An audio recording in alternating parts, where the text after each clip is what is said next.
Click on that. There we go. Hopefully people should be able to hear me. And I've now clicked on that.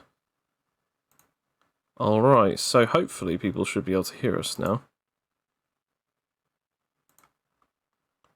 I'm just going to quickly make sure that it's on and working. Can everyone hear me? Yep.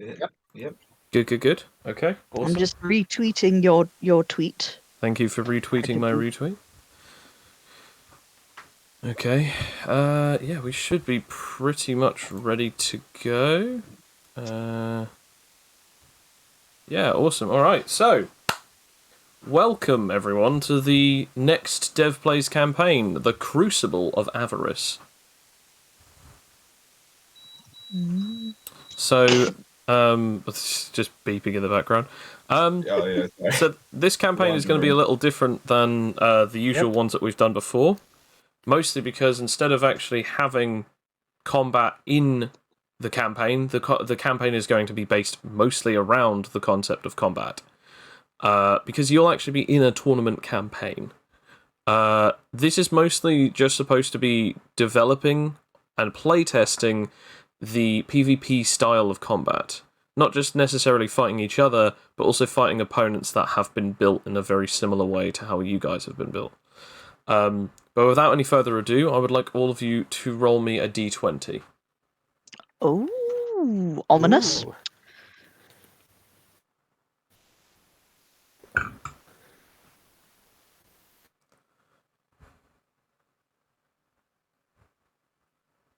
Some incredible rolls here. Mm-hmm. Not only like two over in double figures. We're back, baby. Right. Okay, so I'm just going to move this here. I've got my tablet. I'm also going to be doing something real quick whilst this goes on. There we go. So, let's see what everyone has got. I'll put the rolls up on here. Oh no, it's not working. There we go. Okay, so far we have a 7, an 11, a 3, a 2, and a 10. Okay, gotcha. Right. So, it is currently 9 AM in the morning. The sun is sort of quite brightly glistening, with the clouds being ever so thin and white, barely much of an overcast at all. Quite frankly, it's more an ocean of blue up in the sky. However, one thing is definitely making itself apparent. The area that we bring our attention to today is none other than a large stadium full to the brim of people. People in stalls selling snacks and memorabilia.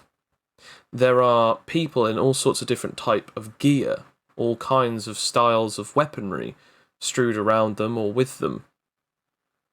But today, we bring ourselves first of all with Mr. 11. Would you like to describe your character, Juice? Did I roll 11? Yeah, you did. Yeah. Oh wait, no, it's Sam. Oh, it was Sam. Oh no, it's Sam. It's directly under. It's directly under Sam. Sam, would you like to tell people your character? This is going so well. There you go. Hey, is my character on the screen? Because I think I sent you a picture of what they look like. Yes, yeah.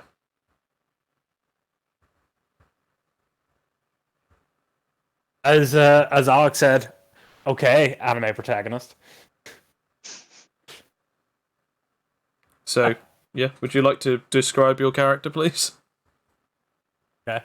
I am playing Adrian B. Crawford, a WASP and structure user, and I'm wearing quite a nice suit that is both black and yellow, and just a nice cravat of emerald. A pendant that is an animite pendant that is quite pink. One other things.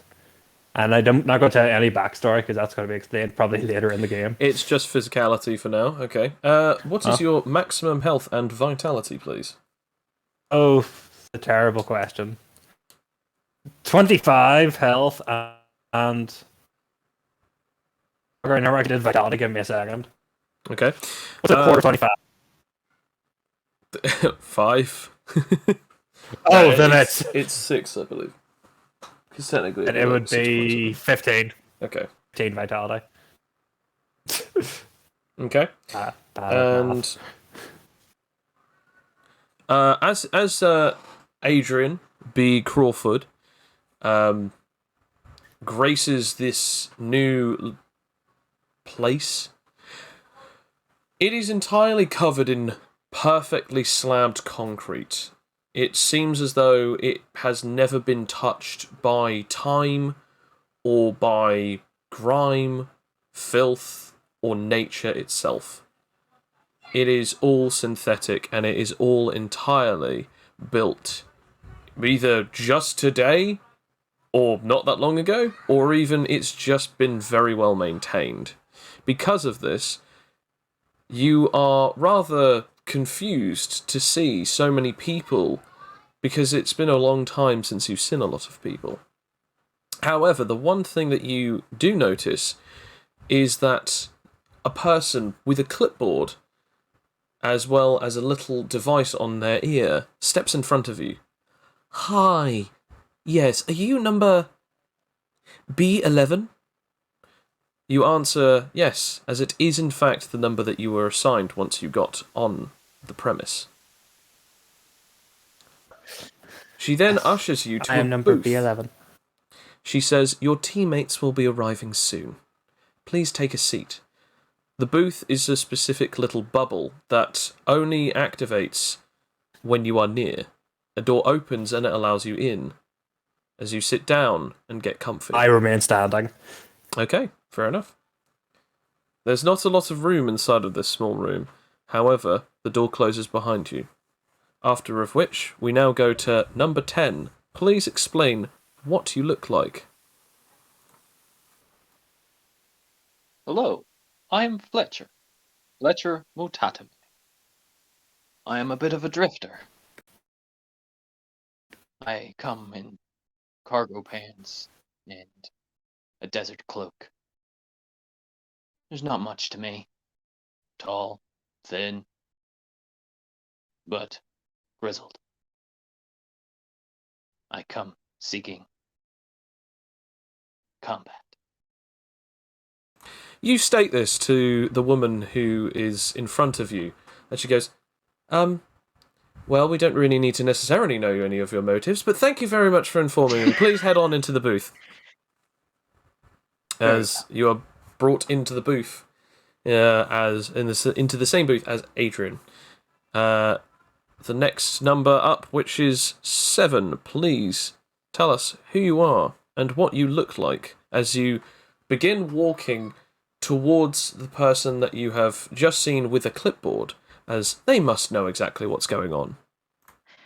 I am Rakia, and well, I look like the girl from The Ring had had a baby with a sleep paralysis demon.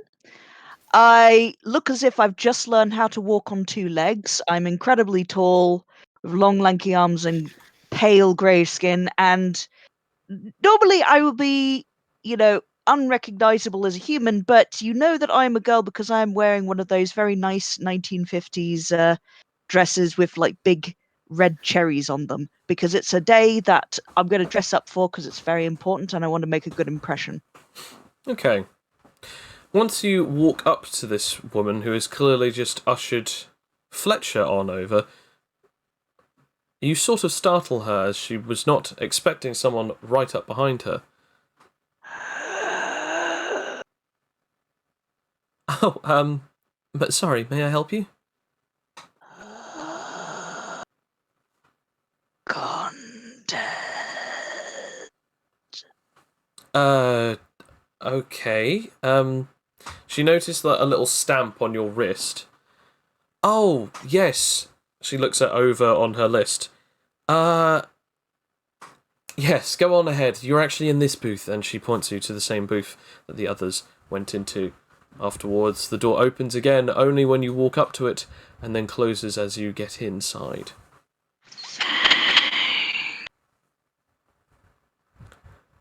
Seemingly relatively unnerved, she just carries on, trying to sort of go about her day, ushering different people in and out of their locations, until eventually you arrive, Juice. Please Yes, describe it's what your just, character looks like. it's just me. It's just Juicy. Yeah, it's just the artist from Twitter. My character's name is Felix Fatigue. They've got kind of a rugged beard and like kind of messy hair and a mustache. They're skinny and tall, like someone else here.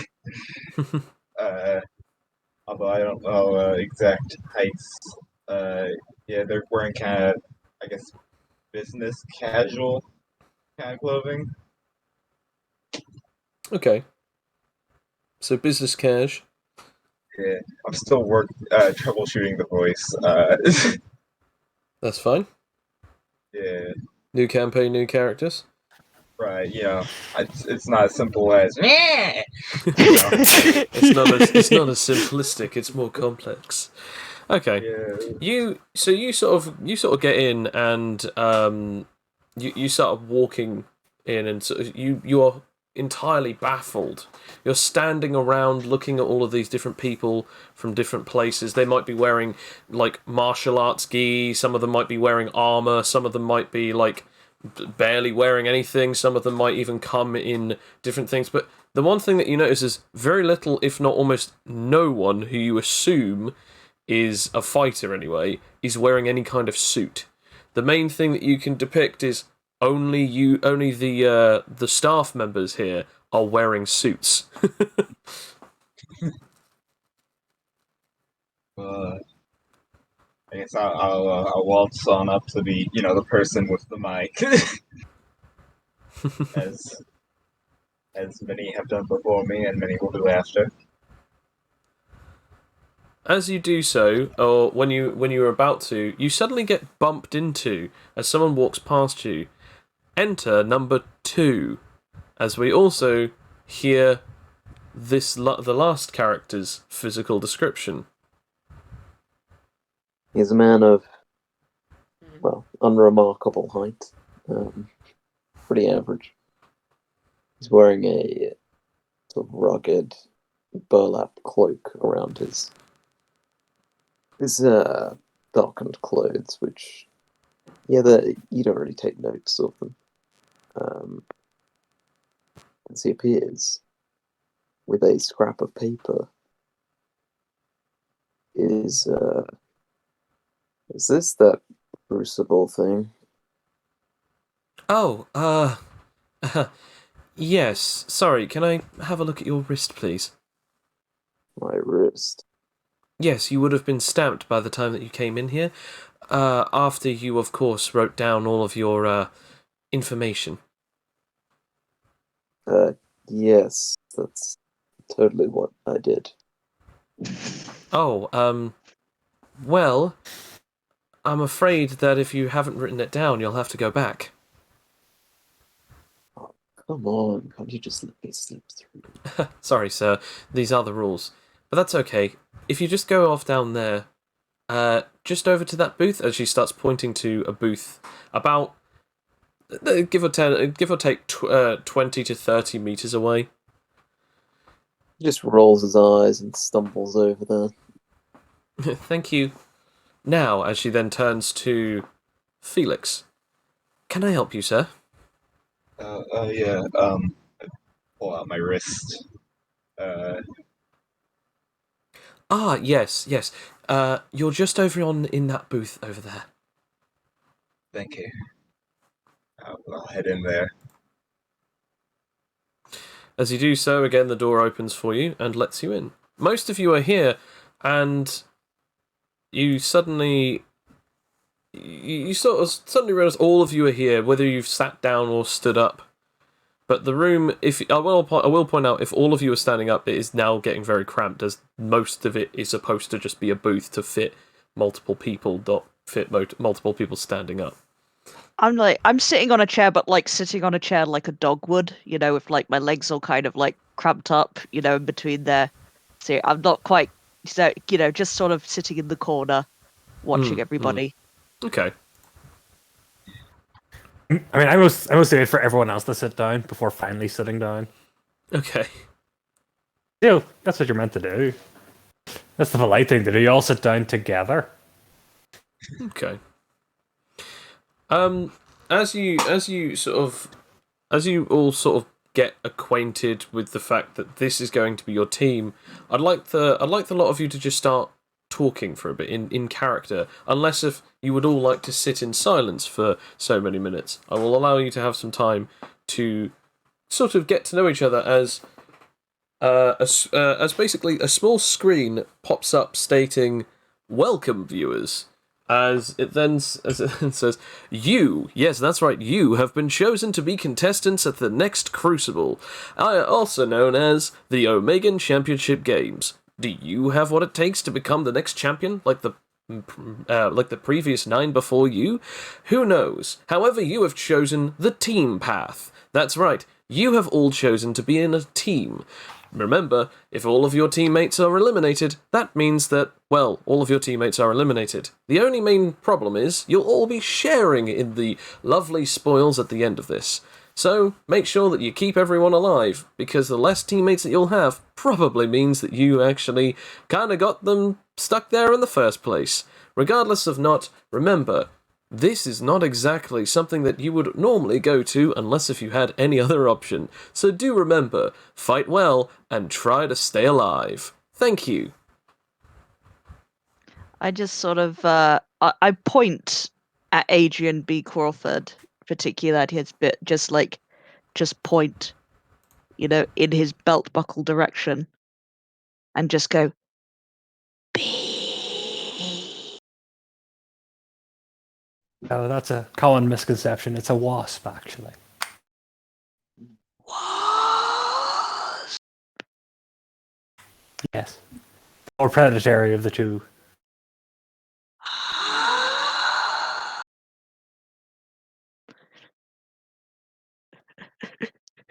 That was my method of breaking the ice. I dare say I haven't introduced myself. I am Adrian B. Crawford at your service. And like as much as polite about as you can do while sitting down. So, I just sort of hold out my hand again, kind of like pointing, in the way that I usually point, going, "Nay, Rakia."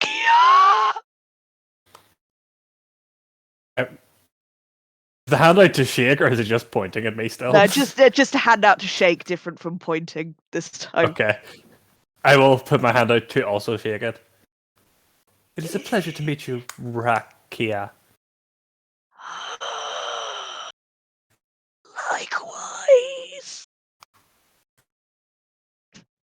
You perhaps like a glass of water?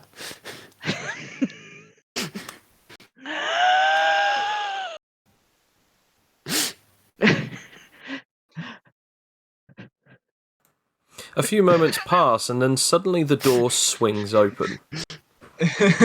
As it seems as though the door swings open, and there's a guy just holding a sack over his right shoulder, and then just staggers in. He's got a sleeveless jacket, and it's got a fur collar line round the back. As he just goes, "Huh.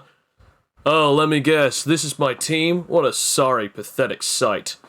As he then just goes to sit down right next to whoever's on the end at one of the sides of the booth. I guess. Would that be me or Can be if you like, yeah. Yeah. I just sort of I just sort of still sitting there like that after having shaken Adrian B's hand.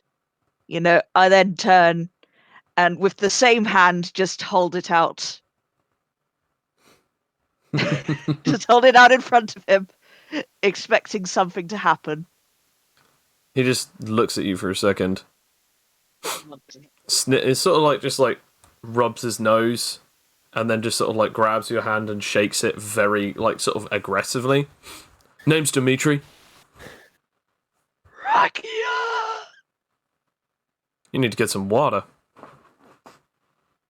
I just sort of wipe the snotty hand that he's given me in return on the chair next to me. I don't want to get my pretty dress right. Let's put it this way: it wasn't snotty, but it is still that thing of. Ugh. Yeah, I'm wiping. That's nasty. Ew. Okay, so after that, he just goes, "Yeah, I've tried to do this Crucible a few times, but it's never worked out for me. But hey, who knows? Maybe if I've got you guys as my personal meat bags, I should be fine. Just don't give me away too much, unless if I ask you to be a human shield, all right? Well, in your case, Huskonian shield, whatever."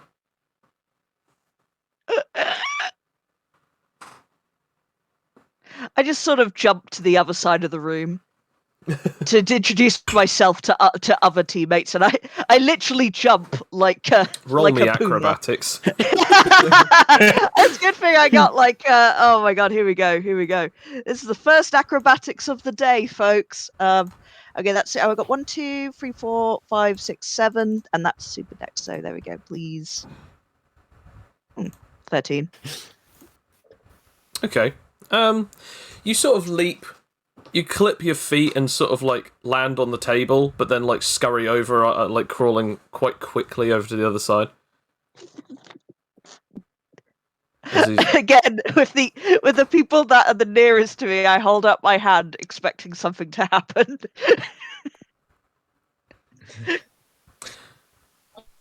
Hello. Will it be you, Fletcher? Hello. Are you getting away from him? I'm surprised he hasn't gotten himself killed already. Rakia! Fletcher. Good to meet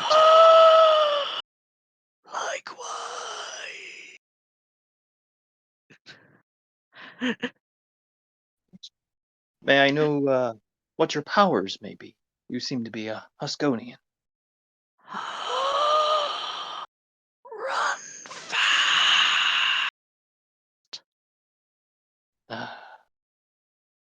Nice. I do. See well. Think.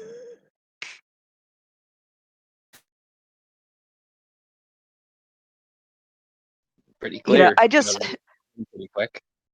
I just sort of extend my tongue as well, proudly, and it's just like it sort of goes across the room a bit, and then say no more about it after after I've just given it doing like a flip like, bleh, and then back in again. Bleh.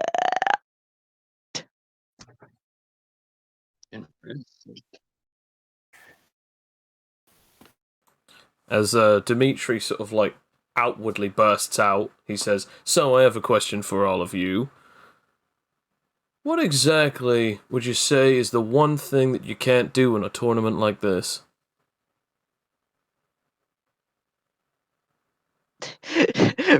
Rakia puts her fingers on her chin and has a big think. You can roll intelligence if you'd like. I shall. If you as a character don't know the answer or can't guess one, you can always try to roll one with intelligence. Sure. I'm just gonna roll or creativity with wisdom, I guess. Oh, damn it! I already rolled intelligence. Fuck. Mind you, I've Okay. already got super intelligence. So does that Okay, so help? well, yeah, you should have added it to your roll. Oh, I did. Yeah, I did it. Well then, yeah, Nathan. No. Yeah, you can't necessarily think of anything. Juice, you've got you've got an idea. Oh, sorry, Felix. So I'm so torn because obviously, your nickname. Can you change your Yeah, name to yeah. Felix? Yeah, I can do that real quick. Because this always happens whenever we keep our normal name. He'll just say, "You Sam." I mean, not There Sam. you go. Whatever your character's name is. Okay, so, I'll do this. Sam, Adrian sort of has a think and just goes, maybe killing. Again, it's up to you if you actually say that out loud. Felix, you have a think and you think maiming, injuring, killing, maybe taking guns, bombs, stuff like that. However, Fletcher, you actually think about it and you're like, well, they said you could lose your life here, so killing probably isn't off the table. Maybe taking armor, because they didn't seem to have a problem with weapons yet. Or maybe something else, maybe some kind of outside interference. So you're all thinking of these things. It's up to you if you say anything to his question, which is, what do you think would be considered cheating or banned in these tournaments?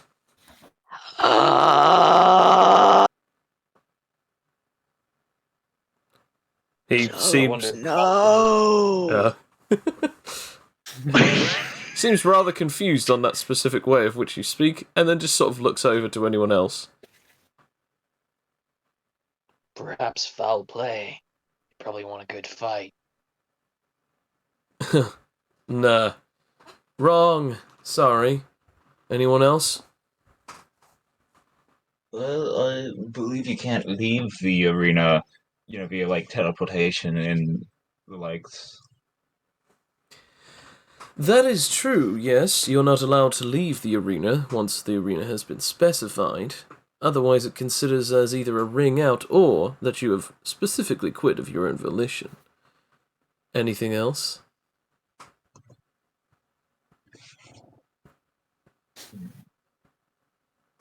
He then sort of puts his hands... Attacking our teammates.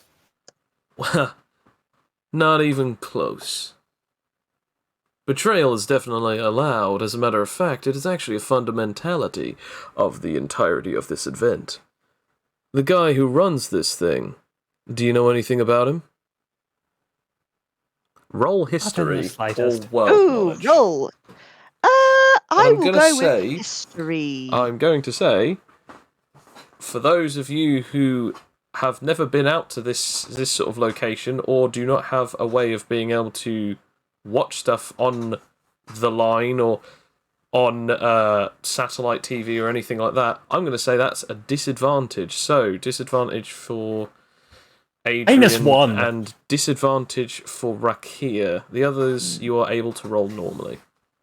Yeah, so that's like, yeah, I will go. Yeah, I mean, it makes no difference. I'll just go for history. Why not? Not that one. I wanted the plus. Silly me. Natural 1 from Felix, 4 from Rakia, and a -1 and a 5. Yeah, none of you guys know anything about whoever runs this. You guys have just heard of it. You think that you might have a go, and therefore you're in here. The guy sort of like looks at all of you and sees your clueless faces. Maybe you might mutter something like, I don't know, or oh, I think no, or even just as your character says, Sam, I have no clue. But Not a single clue. But the guy just sort of smiles as he's got his shoulder. Well, he's got his elbows on the table and he's got his hands in front of him in a finger pyramid, as he just goes. The man's name is Stilton Maximilian. As ridiculous of a name as that is, he's the richest man in the entire world. He built this entire place, everything about it, and even created this whole thing just for the sake of watching people fight, regardless of how brutal it is. I actually have to give him props for that. Truth is, it doesn't matter what you have, except from one thing. You're not allowed to leave the arena, correct? Also, usually, pocket dimensions are, strictly prohibited. Obviously, you can't bring in any support from the outside world, and you're not allowed any armor. But of course, that could play off into one specific rule. I guess you could say, you could always try and use other tactics to sneak stuff in for yourself. Correct? I suppose. What if the bag that I happen to be having itself is a pocket dimension, full of all sorts of goodies, including weapons, bombs, ammunition, armor? I'm not exactly proficient at it, but I could gear all of you guys up with it. What do you say? No. Cheetah! Oh, come on, it's fight or be beaten, kill or be killed. I'm in it for the long haul, as I'm hoping that you guys are as well. Not fair. He leans Not back condone and such puts cheating.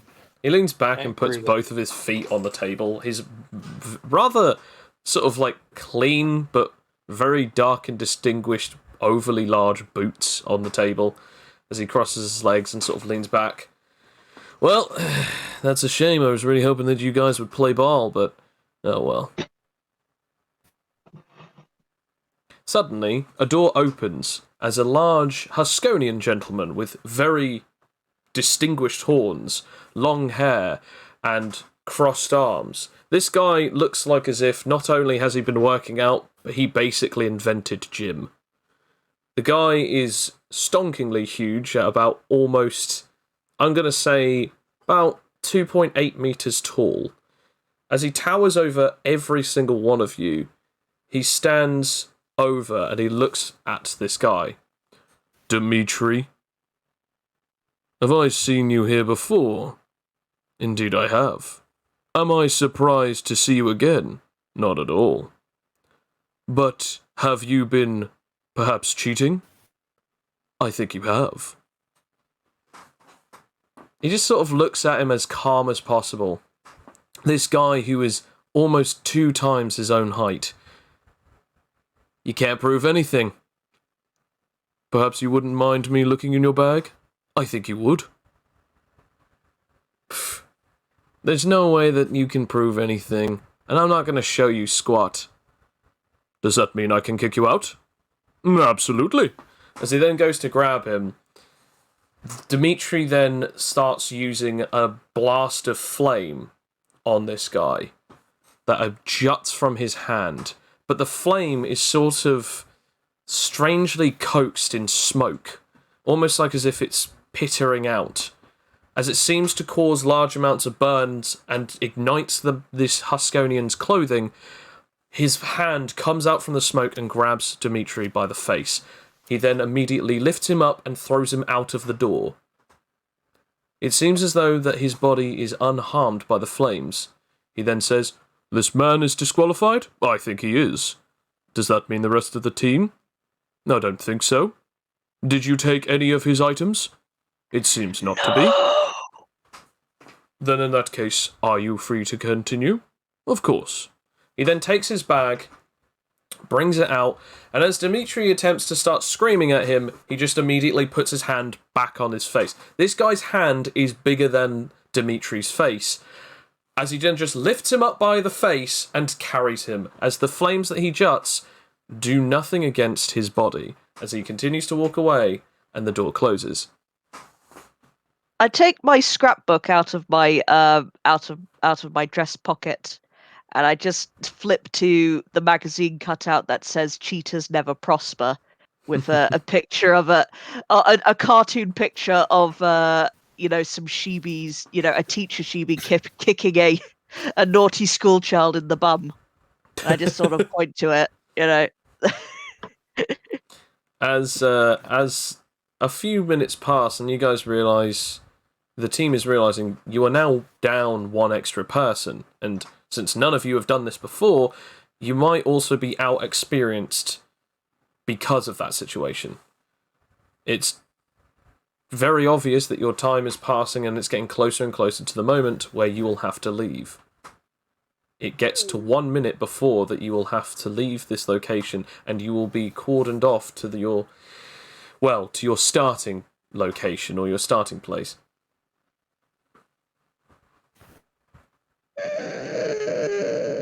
I start scratching at the furniture.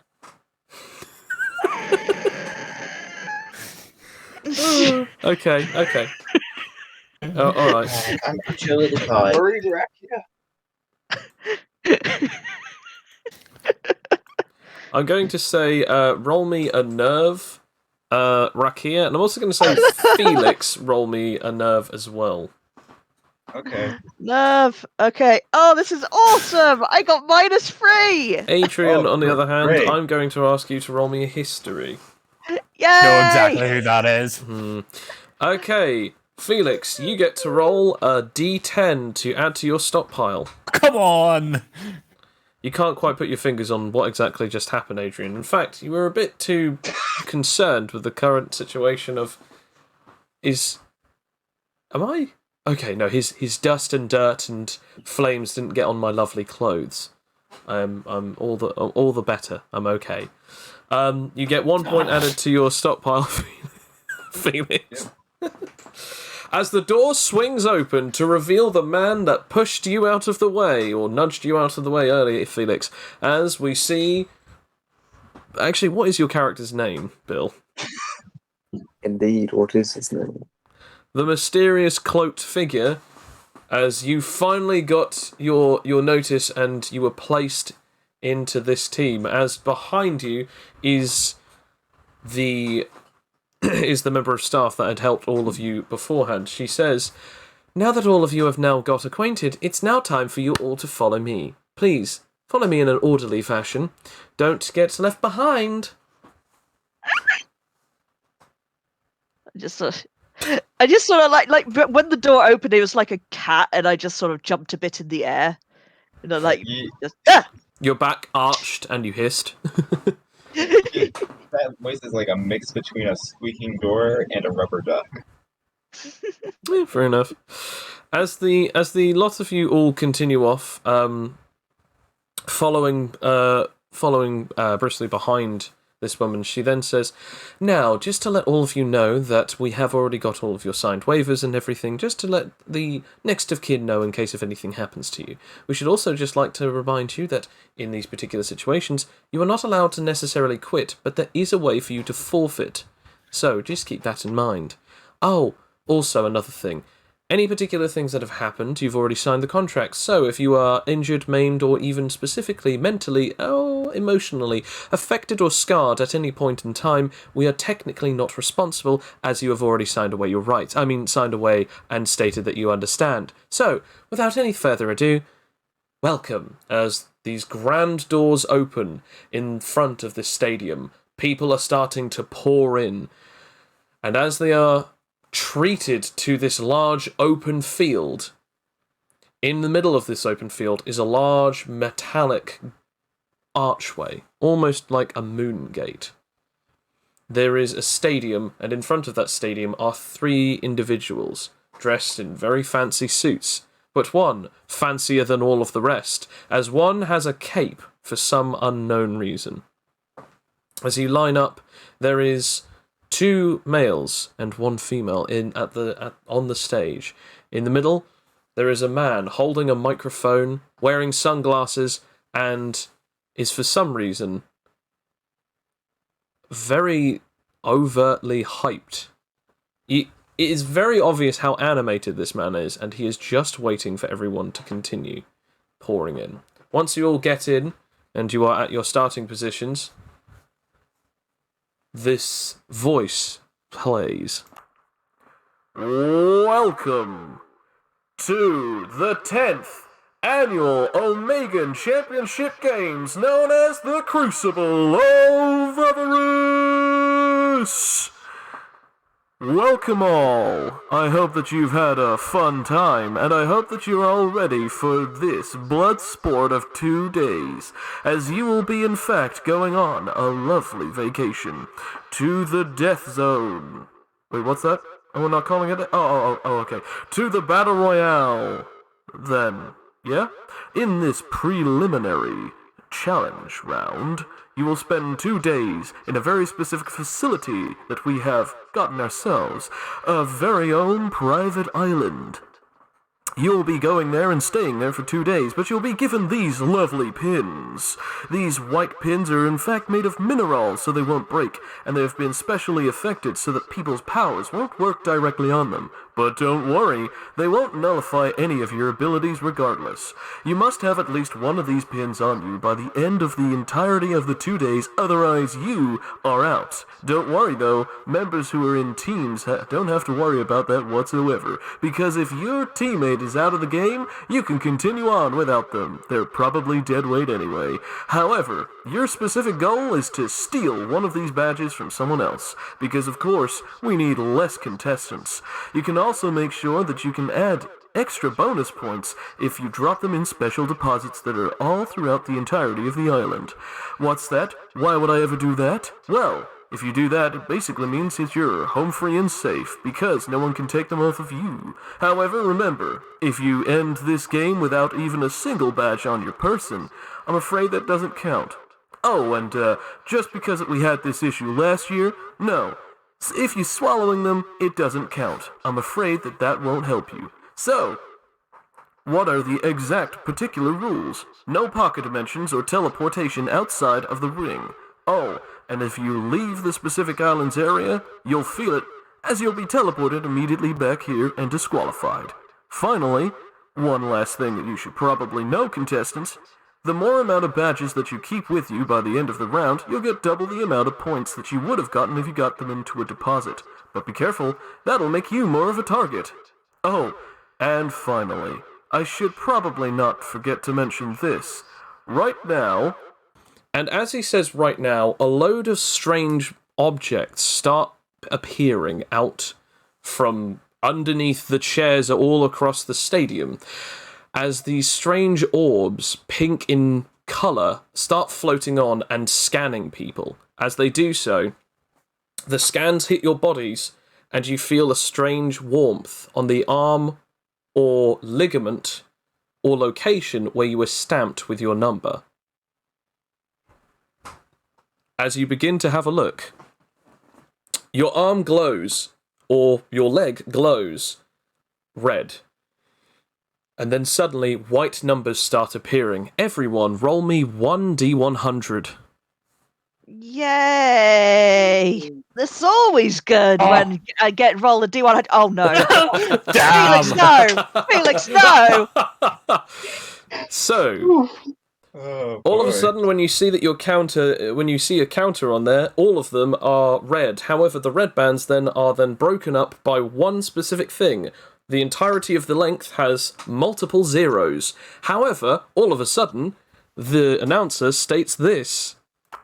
These are the bands that you'll be using throughout the entirety of this tournament. It's actually 2 things in one. First of all, it's your point counter. Second of all, it's also your currency counter. That's right, folks. You'll be able to use the points that you earn up and rack up to pay for damn near anything throughout the entire world. Why is that important? Well, you'll see later on in the contest. However, be careful. Those bands will also signal to anyone else how many points you have. That's right, the numbers that just appeared right now are exactly your point values. If you defeat someone who also has the same amount of points, you'll get their points. Ha ha ha, isn't that fun? Right, and there you go. So yes, just as a reminder, everyone needs to state this on their inventories. They technically currently have a glowing tattoo that is telling them that they have 39, 100, 79, 11, and 87 points according to whatever role that you personally got. So yeah, that's right, Felix has 100 points, Rakia has 79, not Talos, I still need to come up with a name for your character, has 11 points, Fletcher has 87, and Adrian has 39. So... Why'd I have to roll a max? God damn it. That's a pretty high bounty you got on your head. It is indeed. Finally, I see the Yes. other people like with Hi. baseball bats just sort of like, well, look here, we got a high pointer. Looks like someone's a little lost.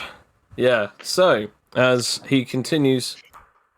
Now, just one final thing. Remember, any kind of, how do I put this lightly? Maiming or killing is actually allowed, although you don't actually need to do that to, defeat someone. All you have to do is be able to force them unconscious in a form of actual enough amount of damage. If their specific will gives in, or even they truly believe, like as if they have felt that they have tasted defeat, then the band will disappear and so will all their points. Of course, they'll be transferred to you. Now I will have to actually explain something very important. Falling asleep does not count, even if you're making them fall asleep yourselves. So just keep that in mind. Also, forcing them unconscious might actually also not work. So just keep getting ready to pound them until they give up out of, well, not wanting to feel the pain anymore. Anyway, thank you. And now finally, a word from our stout patron. The one and the only, richest man in the world, and quite frankly, the greatest ambassador for martial arts, combat, and violence ever. Stilton Maximilian. As this man who's wearing a cape walks up into the middle of the podium, some of the orbs start floating around him and they start glowing as his voice is heard throughout the entirety of this place, even louder than the announcer.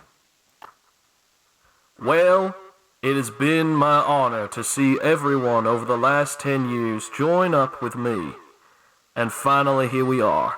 One whole decade in the making, and we now finally have our 10th annual Omegan Championship Games. Welcome to the Crucible. Now do not worry yourselves, I bet you're wondering, why is this man talking so much? Well, don't worry, this will be short. I've always enjoyed seeing the finer things. Powerful opponents and foes going toe-to-toe, even life-or-death situations being fought back by those who just won't give in. And that's what I say to you. Do not give in. Do whatever you must. You'll get points even if you don't fight. As a matter of fact, it's fight or flight. If you can survive the entire time, well done. You'll be getting some points too. Although, there are bigger bonuses from taking down your opponents, so just keep that in mind. Now, without any further ado, let this game begin! As behind them, the arch creates a large glowing portal. As the stadium, the podium, suddenly has a ramp that then descends and ascends, two platforms, one going up and one going down to connect a perfect ramp, as he and the others move out of the way for everyone to go through the portal. So I guess we'll go through, shall we? Yeah. Can I ask, while we're walking up the ramp, can I attempt to transform into my wasp form? You can attempt to do so, yeah. Like, my hybrid mode, I should rephrase. I don't want to become a fair really enough. small wasp. I don't want to just become small wasp. I How am did you small wasp. Yes, Yay! it works! Okay. You don't transform. No, I'm kidding. Yeah. As all of you are just suddenly noticing that they've become a human wasp hybrid person. Wasp! That is correct. As if any of you want anything else that you wish to do, you can also do so. I'm also going to say. Oh, go on. I was just gonna say, Felix is gonna be like trying to steady their breath, trying to stay calm, Not be too scared or too hyped about the situation. Right? Yeah. Fair just enough. like- Roll me a nerve, especially considering you have also got 100 points. yeah, it's I'm also going to say, if you'd like, you could also try and roll a stealth to see if you can hide it from anyone. that's a 16 on nerve. Yeah, I'll say that. Sure. I'll also do stealth. Let Okay. me find where's my stealth. I'll say that works. Uh, We'll come back to that. It's just a 20. Down to Just 9. see Fletcher scanning the other. So can I see that then? Can we see your Everyone, I want to point out, everyone within a 10-meter radius can potentially see everyone's. So you can see yours, and his, and everyone else can see his, because you can see it when they look at everyone's wrist, and you're suddenly, oh damn, okay, people are getting these, people are getting that. So that's exactly it. So yeah, some people even like have a look, and Felix, you notice some eyes looking at you. Roll me a d10. Yeah, okay. That's a 3. That's 2 Okay. more than last D10. That's that also means that you got 4 in your stockpile. That's good. Yeah. Because if Rakia is seeing that, Rakia's going to react to that. Okay, how do you react to that? I just sort of it's a little difficult to tell, but Rakia is sort of like quite wide-eyed, and then just sort of like, just prods Felix and goes, "Big points." Yeah, I know. Let's try to keep this on the low. And I just I put it to my finger to my lips and go, Yes, indeed. Shush, shush. "Yeah, we've reached an agreement." Roll. I'm going to say roll nerve again for that one, just to see if you don't freak out when someone literally says points. That's a 12. Oh yeah, I'll say so. Yeah, I say roll 2d10s, take the lowest value. Okay. This is both the best and worst decision I've made in this entire. Okay, so the 1. So you have 5 points in total now, thanks to that one. Yep. Okay, so as you begin, people start walking in, just tons and tons of people. There must be hundreds of people here, maybe even a couple thousand. You're not entirely sure. There could even be more. But as people start pouring in and disappearing into the portal, it eventually gets to all of you. Who steps through the portal first? I jump. You know, Felix will be a brave person. They'll step through the portal. Okay. I'll step through the portal, probably third. Then. Okay. I am going to do something unexpected to not Talos. And I'm still thinking Dr. Slaughterhouse would be a great name. Dr. Slaughterhouse. I'm going to not Talos. I'm going to just my hand is just going to slink near your hand to try and so we could go hand in hand into the portal. Oh, okay. Abattoir. Okay. I don't know why you think that. I don't know really what gives it him away that he's like some kind of mass murderer or some kind of like slaughterer. Because he's played by Bill. Okay.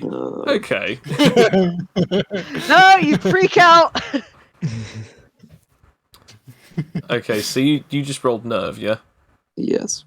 Okay, so yeah, I'm going to say you can figure out exactly how you react to that. I kind of quickly move my right arm as something falls into my hand, and I turn around. Roll me finesse, since I think I know what you're talking about.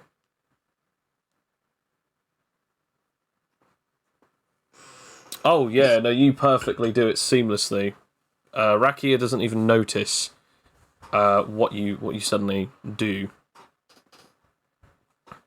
other than pull away.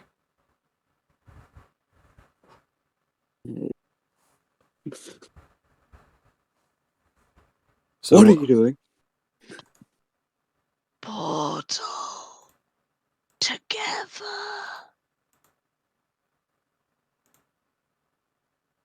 And I just sort of point towards the portal. Just keep staring at Rakia as I walk backwards through the portal. And I just sort of I just sort of hang my head a little bit of I messed up. I messed up introducing, and just walk sadly into the portal. Okay. Just sort of alternating between 4 legs and 2 legs. Okay, so Fletcher, roll me in acrobatics, please. Oh no. You said you jumped into the portal. Yep. Yep. Let's see if I regret this. It can look us. Oh, Okay. So you jump, only realizing that you're actually not going anywhere too far down as you teleport to a location that is like inches off of the ground, if not like almost no distance off of the ground. As you like land, but because that you suddenly like react so quickly, you sort of like your feet just land on the ground and sort of press you back up, almost like as if you were like perfectly like springing back into action. As like you sort of jump, kind of imagining that you'd have more time, but then your body suddenly reacts quickly as you're like, oh, the ground is there, like very close. As all of you appear next to each other in the middle of a forest-like area, or at least a little woods.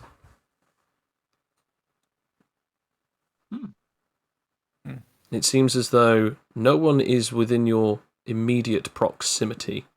No one is close enough to you. It's just the lot of you. It's only you five.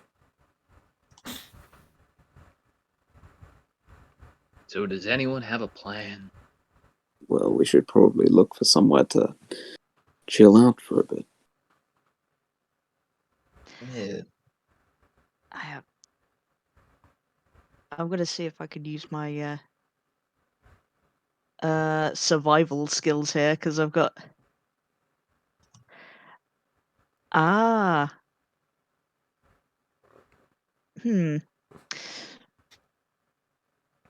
actually, if I may, Joe, may I roll an ingenuity to see if I can remind my surroundings, see what's a good place to, like, camp out for a little bit. Yeah, sure, roll for it. All right. Okay, there's my ingenuity. Can I do it? Okay. All right. Okay, so you think that possibly the best idea is to try and get close to a lot of the different trees, and maybe just have a few of you sort of trying to just listen out for other noises around you, so that you sort of like get the grips of your surroundings in the terms of how many people might be around / near you. The other thing that you're also thinking about is, well, we're relatively within cover, but it is about 10:30. So it's kind of like that thing of like, it is still early in the morning and we have like 48 hours. So we've got a lot of time to kill in between now and surviving those 2 days. See, and I like to think that Rakia explains it in the same sort of way that Rakia speaks. Right, yeah. Climb trees. 2 days to survive. Okay, are we supplied? Do we know how to get food? Do we need section some people to go hunting? Is there wildlife? Maybe we can search for plants. We got 2 days. Berries.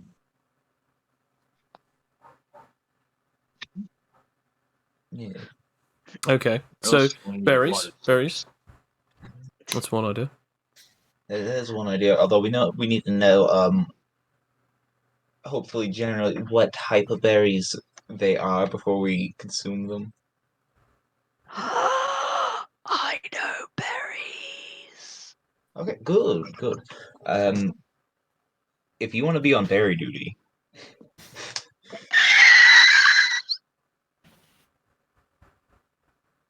I think that was a yes.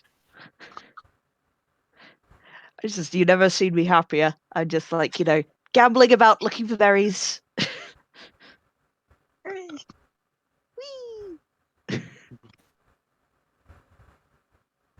So shall I roll an investigation then? Oh no, Joe's a rolling. Oh no. Oh no, he's not. He's just copyrighted woodland music. Yeah, that's good. Phew. No. Okay, it's all right. We can relax. For now, for now. Yeah. My main thought is that I have 100 points. That's a lot of points. I kind of need to stay hidden. Okay. You stick with us, Felix. You will stay safe.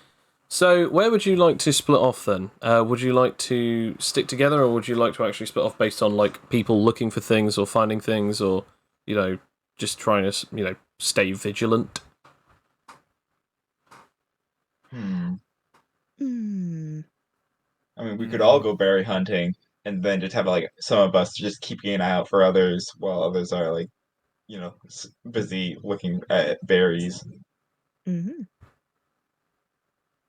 That way, we're all together and can help each other when the time comes to it. And get to Sounds know each beneficial. other better. Yeah, that too. Yeah. Friendship. Friendship. Yeah. Friendship. Okay, so how would you like to go about doing that? Hmm. I Hopefully. am going to see. Is it right if I roll my survival skill prey hunting? Could you If there's explain any- what it does? Well, it's just analyze the area to find the location of a prey. It has to be an existing living animal that's been in the air for less than 12 hours, and it can be human. But it can only be one prey at a time, though. So I think that. Oh, actually, that probably wouldn't work because we don't know what the prey is in the area. So that's actually not. Nah, actually, I've talked myself out of it. I won't do that. I mean, you could always use it anyway, just because then you'd be able to sort of look at some tracks and see whether or not those Yeah, tracks see if are. they're there. Yeah, yeah. It's okay. Okay. So it's like I've got +2 to survival. Let's see if this works. I'm just gonna analyze the area, give everything a good sniff.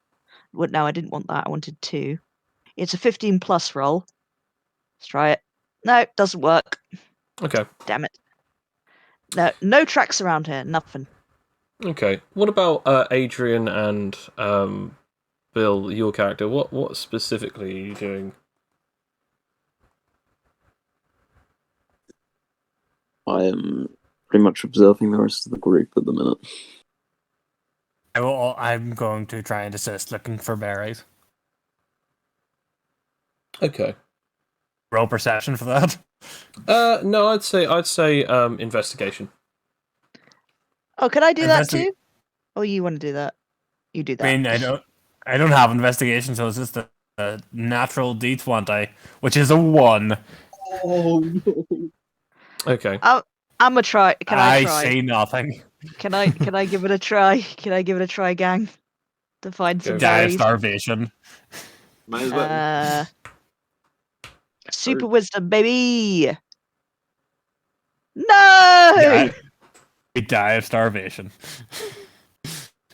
Alright, just because that it's ridiculous, I've now just named you Cloak for now, just so I can specifically call your character Cloak. Okay, so you've been looking for berries. Sadly, you cannot find any berries, or at least as you're looking around for berries, you either keep missing them or you don't know what berries are. Now, I do have proficiency in survival skills. One of my traits of proficiencies. So You could I roll would- survival or in investigation as well. That's up to you. yeah, I go back and forth things. It said either survival or investigation. Yeah.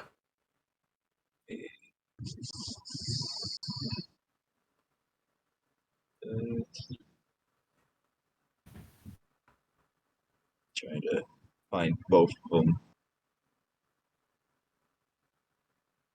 All right, they're both the same roll. So, Okay. I'll just roll survival. Yeah. Okay. Yeah. That's an 8. We're getting higher numbers at least. Getting higher Yeah, numbers indeed. Yeah. we're going up there. Okay. Yeah, so obviously that doesn't necessarily help you. Like, the only thing that I can say is all of you guys are relatively finding it difficult to find some berries. Everyone roll perception. Great. That's another 4. 14. Okay, 14 for Sam. Sliding. 20. 20 for Damn. Felix. That's a nat They are 20. a perceptive bunch. I'm Okay, going I'll to just go attempt got one instinctive there. will, which is probably not going to work. Okay. Actually, I'm not gonna do Nope. that just yet because everyone's else got a natural 20 and stuff. I'm just sort of still looking for berries. I mean, I'm 'Cause I'm still gonna save- still counting that you failed that. Yeah, I know, but it's like, well, yeah, I'm not saying that I'm not counting. It's just I have an SPMA to counteract that, but I don't want to use that just yet That's because it's just a perception. Okay. Yeah. So, Fletcher and Adrian, you two suddenly start hearing some rustling coming off from sort of, I'd say, sort of the sort of south, sort of away from where you guys are, basically behind most of the group. However, Felix, you not only hear rustling, but you actually hear some noise, like clashing and smashing. Okay. Guys, I hear What? combat. Something's going on. I feel like do we want? I don't think we want to engage. Do you warn the rest of them by saying that Yeah. it's actually combat? Because there's only technically you're the only person that actually knows that it's combat. The other two, Fletcher and Adrian, only know so far that they can hear noises. I'm Yeah, still I do. looking at berries. I'm still looking for those elusive berries. I don't care. And Cloak is just watching you. Shouldn't we be looking for water rather than berries? During I hear that noise, can I attempt to activate my stinger? Activate your what? Sorry. Stinger? Yes, yeah, go for it. No. No. Okay. No.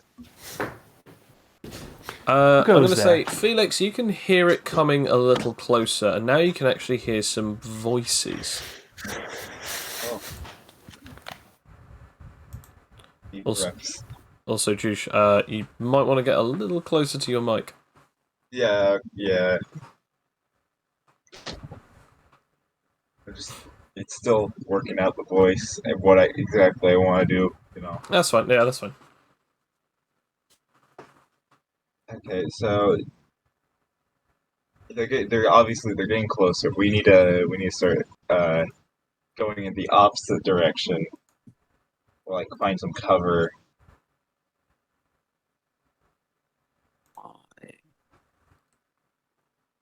So yeah, I will. I'm relaying this to the others and suggesting that we book it. Okay, so you're suggesting that Wasn't the point of us coming here to fight? Is that indeed the point for us coming here, is to fight another person? It's element of surprise. Yeah. Yeah, we could maybe hide in the bushes or one of the trees. Get a drop on them. If it is people. In the bushes. But not do such ambush. Not do such underhanded techniques.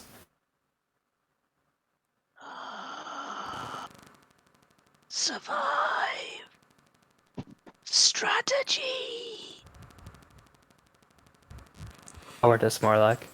Felix, you can now hear them getting slightly closer, and one of the voices actually say, you can only barely make it out, but it's basically like it sounds almost like a relatively feminine voice, like screaming, "They went this way." Stay calm. Yep, roll nerve. Yeah.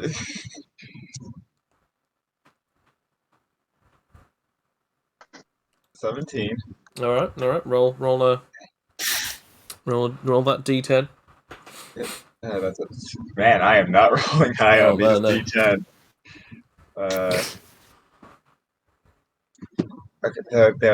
They are coming this way. We have to face them. We have to ambush them.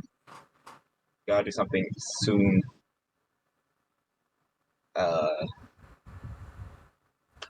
Say we fight.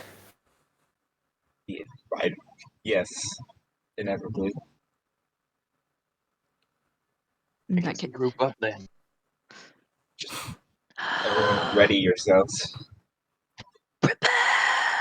And I just sort of like I just go, hiding, into the bushes a little bit. Okay. Just gonna roll a d100. So I definitely can't try to roll again for my stinger, can I? Not just yet. No. No. What's the punt? I'm also going to say, Felix, Adrian, and Fletcher, roll me an intelligence.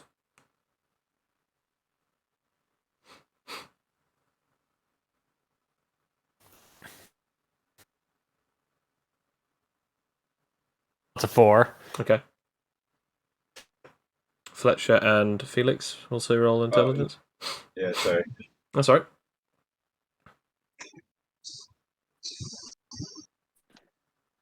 It's just But I worry what's going to actually happen when we try to go to battle with our terrible rose today.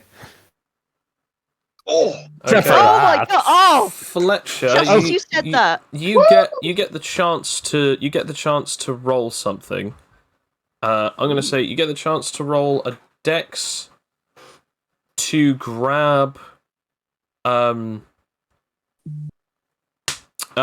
you can either go dex or charisma, and you need to get a 15 or above, as you are trying to do something, and I'll tell you what you're trying to do after you've rolled whatever you're rolling. So you can either roll dex or you can roll strength. Dex or charisma. Well, both are the same, so I'm gonna go with charisma. Why not? Okay.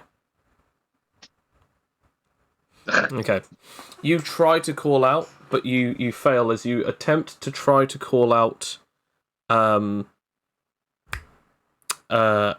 Rakia as she goes towards the bushes, towards where the voices are coming. As Rakia, you got a natural 1 on knowing or understanding or listening to where they were coming from. You have just been told by these people that there are people coming. You don't know where they're coming from, so you're going directly towards them. Not that you know that. And you've tried to say and speak out to stop them, but that's not necessarily worked for you.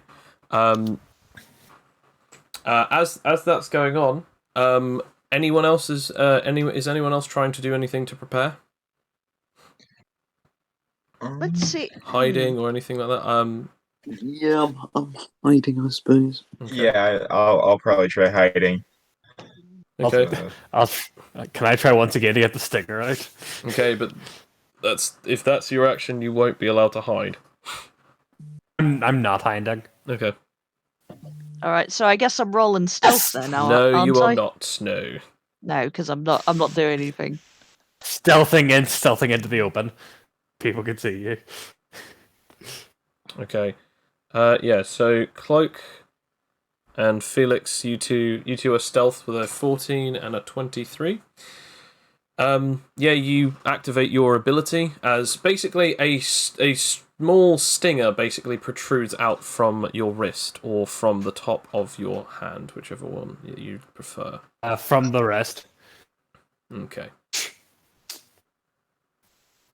And then Fletcher, what would you like to do? I'm standing my grind. Okay. I have pulled my weapon out. As you see that, there arise from the bushes. We'll roll this to see exactly if this works. Done. It's actually just people chasing a rabbit. 4 people emerge from the bushes and one bashes into Rakia. Or do they? Rakia, roll me Dex Yay! with disadvantage. Oh no! Yeah. Wait, even with super dex? Oh no! Yep, because you got a natural 20 on knowing where they were. So just to you, it's a big surprise. Oh no! 3, 4, 5, 6, 7. Yeah, okay, here we go. So a Here we 1, go. a 2, a 3, 4, 5. That's a 12? No, that's a 13. Yeah. Yes, 13. You duck slightly out of the way as someone like just appears from a bush and gives you a bit of a scare. As literally as you sort of just like freak out, this guy who's covered in blood just goes ah! As when he freaks out, others freak out as well, and all four of these people emerging from the bushes start scattering and spreading out. Can I make a noise to go with that? Yeah. Thank you. Oh. And after all of the chalkboards have been finished being wiped up, Thank you. and my ears have finished bleeding. Sorry. I'm sorry. No. If it is too much, you can just say that. No, I'm that's just. fine. Anyway, so after these guys emerge and your character screams, lets out a huge scream. You then hear the female voice. All of you hear this passively as you go, "That's right, over this way." As they all just start freaking out, and the guy who's covered in blood and holds his shoulder, he's just going, "Great, okay, I didn't think that this was going to happen to us, but it seems as though we're already sandwiched between two teams." As they see, of course, Adrian and Fletcher not too far behind Rakia. They don't see the other two, but they have realised that they are in a bit of a sticky wicket. It is up to you now if you would like to go into combat now or wait until the pursuers also catch up. I think we should go to. I mean, like it or not, Rakia's going into combat because again, I'm startled. I'm startled that people covered in blood. I couldn't find any berries. Two-pronged attack. Adrian? Let's have an honorary battle. I'll try and fight one-on-one with someone. Oh, from these guys who have emerged from the bush, yeah? Yeah, the one who looks the least injured. Okay. In that case, roll me, or I'm going to say roll me everyone then. Everyone who's wanting to go into combat, roll me move speed. Actually, yeah. Can I, because of my natural ability, can I get that advantage on move speed stuff? Roll The inhuman D4. movements. D4, baby. Okay. It's a 4. Okay, yeah, you can roll advantage. I'd Oh, say people yeah. kind of stay where they are. Just keep breathing. Okay, Oh, so yeah, these hell yeah, guys that's are plus potentially 9. going to go after everyone else. Wow, that's a big roll. That's a Okay. big one. Oh, damn. Okay, yeah, that's really good. That's what, 20... 7? Jeez. 25? Yeah, 20... No, is it 25? No. Yes, it is. Yeah, well... Yay! Yeah, so 25. So you're going fast, then Fletcher, then Adrian, then Randos. Okay, I'll type that down here real quick. So that is Rakia first. Oh. Then Fletcher, then Adrian, then I'll put Rando group. There we go. Okay. You may do as you wish. As it is Who's your the- turn, who- Rakia. Is it which is the one that screamed in my face? The one that is most injured, who is the closest to you. Well, I guess it's time to my instincts have kicked in. I'm gonna attack this guy. It's an honourable battle between me and this guy who's very badly injured. Okay. Go for it. Oh god. Okay, right. Yeah, I guess what's we got for how much? Yeah, I guess I'll just go for a good old fashioned hit. Okay. I'm assuming Punch him. roll dex. Yeah, roll dex. Okay. Oh wait, it's just an advantage as well, isn't it? Because it's in human movement still, isn't it? Oh, yes, yeah. Oh yeah, my bad. Yeah. Plus 7. Oh, thank goodness. Yeah, it's 18.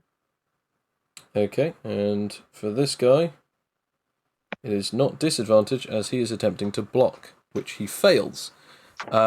Okay. Yep, roll damage as you basically strike him. Yay! So that's Yeah, it's like is that D10 plus D8 plus 16 that I have? Is that the one, or is that no? It's a D10 plus D8 plus 7, right? Yes.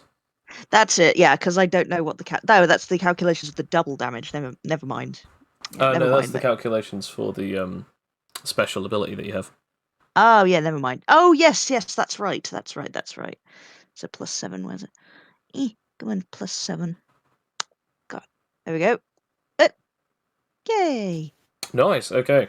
So you hit this guy, and I will roll disadvantage for his con. As basically as you hit him, how exactly are you hitting him? I'm just gonna try and do that. You know, like how you can punch someone in the throat by putting your hand in Almost you like know, a kind of viper position. yeah, Sort of like thing. a Yeah. viper position. Yeah. Okay, so as you strike this guy directly in the throat, he sort of goes down. Blood sort of pours out of his mouth as you do that. He goes down and immediately sort of just starts choking. No noise or air is clearly coming in or out of him. As he just goes down, as it's very obvious that you've actually broken his throat. As when it goes down, instant redness and bruising as he's internally bleeding. As he Yay! goes down, and it's quite Luckiest possible. first It's kill. quite possible that he is dead. As one of them just goes, "No, Bob!" and as Oh my god, did you kill Bob the Builder? no, not Bob the Builder. Don't worry. As it is now the turn of Fletcher. Do I put one in Super Dex or martial arts for that? Both, I don't. because both. you use Dex and you use martial arts technically. Yay! Well, I did my job for you lads. Go ahead, you lads. I want to point out this poor guy had 9 health left. Fuck Well, me. well, he should have startled me then. So it's his fault, really. I dare me walk into this accident. How dare he do that? Okay, so it's now your turn, Fletcher. So there are 3 left. Alright. I guess I will go for the guy right behind him. Okay, then, fair enough. This guy seems to have basically a sword drawn, and he's wondering what the hell has happened. He's the one who just screamed out, "No, Bob!" Alright. I'm going to charge over and go for a leg sweep with my staff. Okay. Roll That for your just- proficiency or your stat that you require to hit people with. My hitty stick. Ooh! Ooh, indeed, yes. You hit him in the legs as he attempts to try and parry your attack, but he was not fast enough. Nice. Roll Sweep for his legs damage. from underneath him.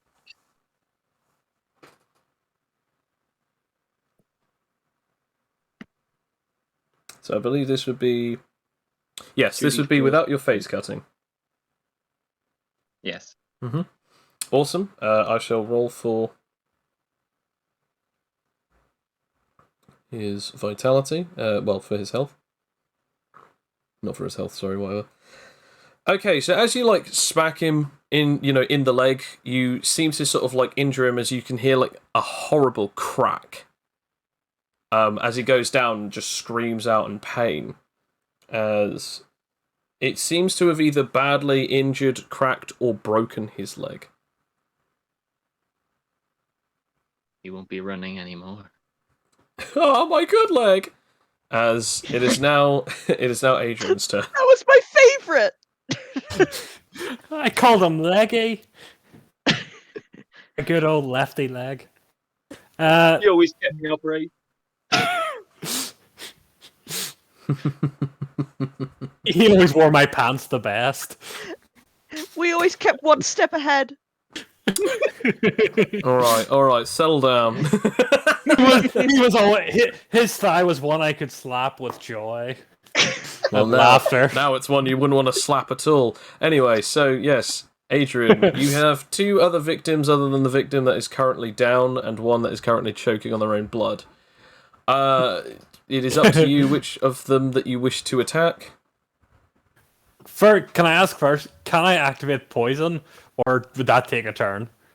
It would take an action, it wouldn't take up your turn. I attack also on the same turn with that action? Yeah, you can make your stinger poisonous and then roll to attack. Okay, I'm going to try anyway. Damn! Oh. No? But you're still allowed to attack? Go for the one that's just behind him then. Okay. Like almost like a fencing position, and then like punch forwards towards the chest. Okay. With the stinger just coming out. More or less to indicate that me and you were fighting now. Fair enough. Super strength. 15.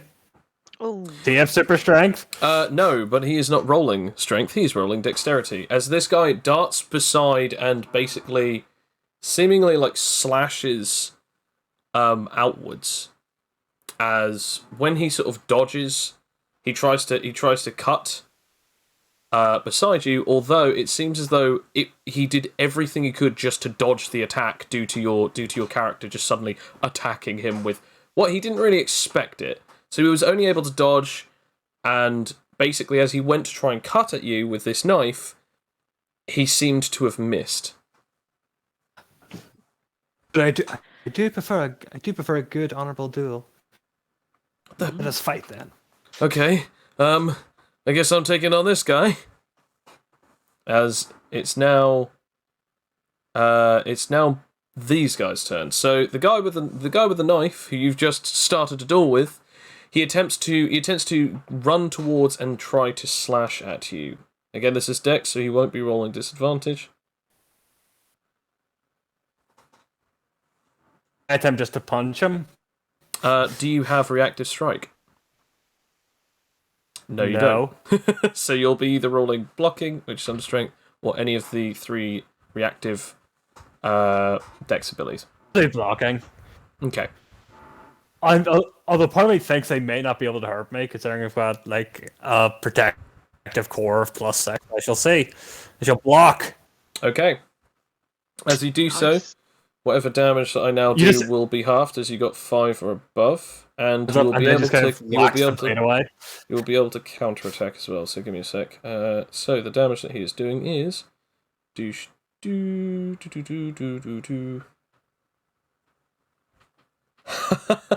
So that gets halved because not only did you succeed blocking, but also it then is neutralized because he does less damage than your thing. And you're also allowed to counterattack because you got 5 or above his roll. Okay. So do I just roll the damage? Yes, yeah. Or do I roll again to hit? As you stab him with that attack. Okay, yep. That is nice and chunky. Chunky damage, and this is again a disadvantage, as you also have a super stat when you attack, so I'll just put that there. There we go. Okay, as you pierce into him, he takes 1d4 of bleed damage for 1d4 of turns. So he just took 2, so that's a sum total of... Ooh, lovely, 13. Okay. As you pierce into him, he's like, come on! I just want a break! If you surrender now, I will make sure that I will not harm you. As the next one attempts to do something himself, because this is now this other guy's turn. The last one standing, who is absolutely untouched so far, as this guy attempts to he basically pulls out 2 pistols and he attempts to fire at Rakia. Well, Oh no! Natural 20. Jesus wept. However, you can, if you are using dexterity, you are Yeah. allowed to roll advantage as he has not got super dex. Yeah, and I've got I've got that inhuman thing anyway, so Mm. yeah, I'm gonna try and get out the way because I'm being punished for my crimes. What Okay, crimes? This is battle. okay. Well, can I dodge? Can I go? No. No. Okay. As you get shot by Ow. 2 pistols, which is 2d6 plus 2. As you get shot 2 times and are dealt Ow. 11 points of damage in total. Ow, I'm down to 20. Ow. And obviously that does not break your massive vitality of 19. Oh no, it does. Yeah, it does. Well, yeah, no, it doesn't. But I mean, it hurt my feelings. It hurt, but it just didn't. It hurt. didn't. It hurt, but it didn't hurt enough. Ow! That hurt. Hurt me more. As it is now the turn of Rakia. Well, this guy hurt me. That's not nice. I guess now I guess he has to die. Jeez. I don't want. We had this whole conversation about how I can't play Good characters straight or hero heroes. count. No, I'm sorry, but he hurt me. He I mean, inconvenienced me. fair He has to enough. die. Fair enough. Oh God. Well, I think Pulp him. I'm going to attempt to because he shot me. I'm going to try and attempt something cool. I'm going to do my my extremity whip technique. Oh, okay. Yeah, with my prehensile tongue. So, and it needs a 15 plus. I'll roll So- disadvantage, considering he doesn't have the Yeah, same can amount. I roll advantage as well? Can I Yes, roll well, yeah, advantage you're with that? rolling Oh, yeah, I advantage do. because you're still in. I'm still in my inhuman form, movement, yeah. So this is like my second turn. Yeah, thank Yeah, goodness I rolled this that is only form. your Woo! second out of 4 turns of this thing. Woo! Yeah. Okay, here we go. Come on, baby. Come on, baby. Come on, baby. Ooh. Okay. I got a whopping 13, and you got enough to use your ability and also land a hit. So yep, go for it. Excellent. So Roll yeah, the this is dams. the damage that we did here with it is like D10 plus D8 plus 16. Yeah. So as you're rolling for the damage, Yeah, yeah. How exactly are you striking this guy? I'm like whipping his arms with my tongue. I'm just sort of like an actual whip, like Okay. just like to try and neutralize him, as well as just sort of be like, "Rah!" Like this guy hurt me, so now he must be hurt back. Okay, so you're hitting him with your tongue, did you say? Yeah. Okay. An unbelievable, ungodly crack is heard, like as this huge, like thunderous slap goes across both of this guy's arms. Again, these arms are held out as he's shooting 2 guns, these 2 pistols, as they whip across both hands, both arms simultaneously. As not only does it tear off the cloth from his sleeves, but a large amount of skin and blood just fly up off of his arms. As I will now attempt to roll for if it takes an injury. Of course it does. I will also now just roll this thing here. It is... Oh, good lord. Okay. Jeez. Okay. Like, as it tears off the flesh off of both of his arms, blood sort of like sprays up and he drops both of his guns, probably because of either the amount of pain he is in or because some of the muscles have started... They're sort of being shown outwardly at this point. Both of his arms are completely messed up to the point of which he can't even lift them, and he screams out in pain before he then faints as he then falls backwards. So, there is Well, that happened. there's all but one left, as it now Nice one, Rack, yeah. Fletcher, your guy in front of you who's got the broken leg, he's still conscious, but he ain't really getting up or moving anywhere too fast.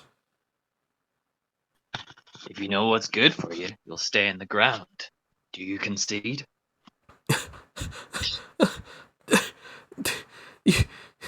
I'm gonna feel sorry for you guys. The people who are chasing us, they'll be here any minute now. Good luck. Look, that's why we're here. We're here for the fight. Do you continue with this guy, as it seems that he's not gonna move, he's not even gonna bother attacking you? I'm just gonna bonk him on the skull. Okay, fair enough. I'll say yeah. You can roll, I guess, strength, and I'll roll, or weapon proficiency, and I'll just roll to see if he gets knocked out. I'll be generous. No. Ah. Felix has no idea what he signed up for. He's like, dick. As we now go to Adrian.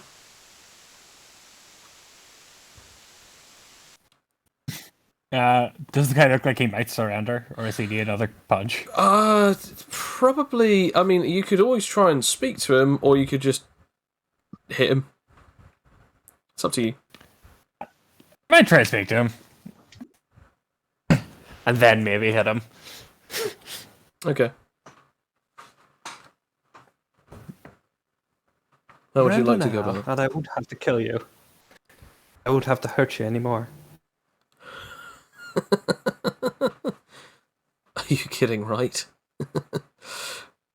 It doesn't matter anyway. We were running. Because of the people behind us. She'll kill you. They'll kill you. Doubt that. Oh, give me the... What's the word again for it? What are we? What's the is it a bracelet? The word again? Yeah, you're looking for a pin, yeah. Give her the pin. Give me the pin. Give me your pin. They already took it. They already took all of our pins. We were hoping that they'd leave us alone, but they still chased us. Come, I will lower my hands. There's no reason to fight you, and I indicate for them to run up to go away from us, so I can fight the actual people. He just says you're kidding, right? I can barely move in my condition. You pierced a hole through my stomach. Get behind me, then. He doesn't even ignore. He doesn't even ignore that and just walks slightly behind you. Because at this point, he's seen his mates just be killed and broken to points of which that he doesn't want to end up to be. He's kind of given up at this point.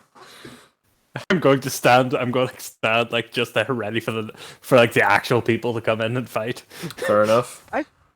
Can I attempt to knowing this and feeling really bad about the people that I just minced? I'm going to attempt to do some actual stealth so that I can jump out at this woman when the time comes. Okay, roll for it. All right, and that's still an advantage roll, I hope. So. Yeah. Yay! Stealth, baby. Yeah, 11. No, that's even more. Sorry, I'm rolling advantage, not disadvantage. I'm silly. It's 21. 21. Okay, yeah. So you sort of go in between two sort of trees in a bush, waiting. Fletcher, do you do anything? Nope, I continue standing where I am. Okay. Adrian, do you do anything whilst you wait? Come out and fight us then. Okay. So as you sort of hear some rustling, you then see out jumps two people. Can I actually try the poison thing? No, not now. Not Okay, yet. that's Since I already said right. something. I keep forgetting about that. As go next this turn. couple jump out, it seems to be a long blonde-haired girl, a long blonde-haired woman, basically standing around, looking around, and just seeing all of you lot. These people just all over the floor, and you guys sort of readying up, but obviously they don't see Rakia. This other guy, he kind of has like really strange-looking tattoos, and despite the fact that he's like pretty much looking as if he's like roiding out a little, like with a furious face, he seems to be breathing relatively calmly. You see all of the tattoos all over his body, and weirdly enough, you see that the pin is on his belt, as he is not wearing a top.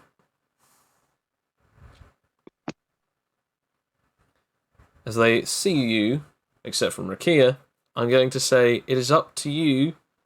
What do you? Well, actually, no. You know what? It's up to the two that are currently hiding if they'd like to join now or later. But either way, it will be these guys' turns first, and then we'll go in the same rotation that we went last time. Shall wait for the perfect moment. Okay. What about you? With me, I'm also going to say you can also roll nerve as well, because again, you might as well freak out and just jump out at all of a sudden. Yeah, I'll roll nerve Okay. to at least to determine. That's a 15. Yeah, that's fine. And also, yeah, you stay calm and also roll for your ability. And Yeah, whilst that's going on, that's a 4. nice. Basically the woman looks at all the two of you and just goes, these kind of injuries, you were able to defeat them that quickly. Even though that if you might be skilled, I very much doubt that you would have been able to do this much just between the two of you. No, well. Looks can be deceiving. Doesn't matter though. And now I shall attempt to use the ability.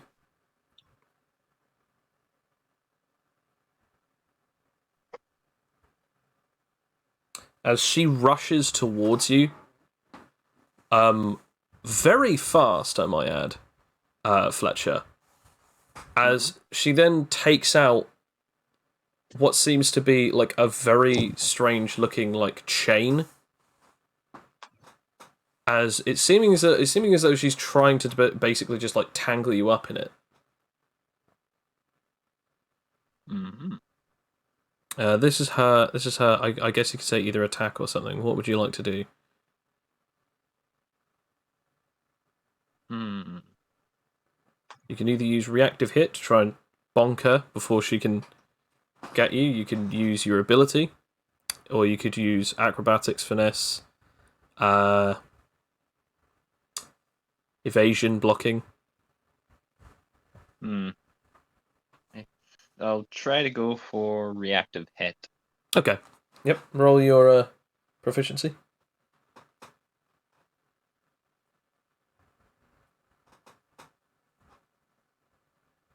Okay. So basically, like as you just try to go to do so, she goes past you, tangles you up, and then she pulls the chain. As you notice, it starts tearing at you as it's some kind of weird razor chain or razor wire of some sort. As the chain has small spikes and razor blades. As she does so, you are dealt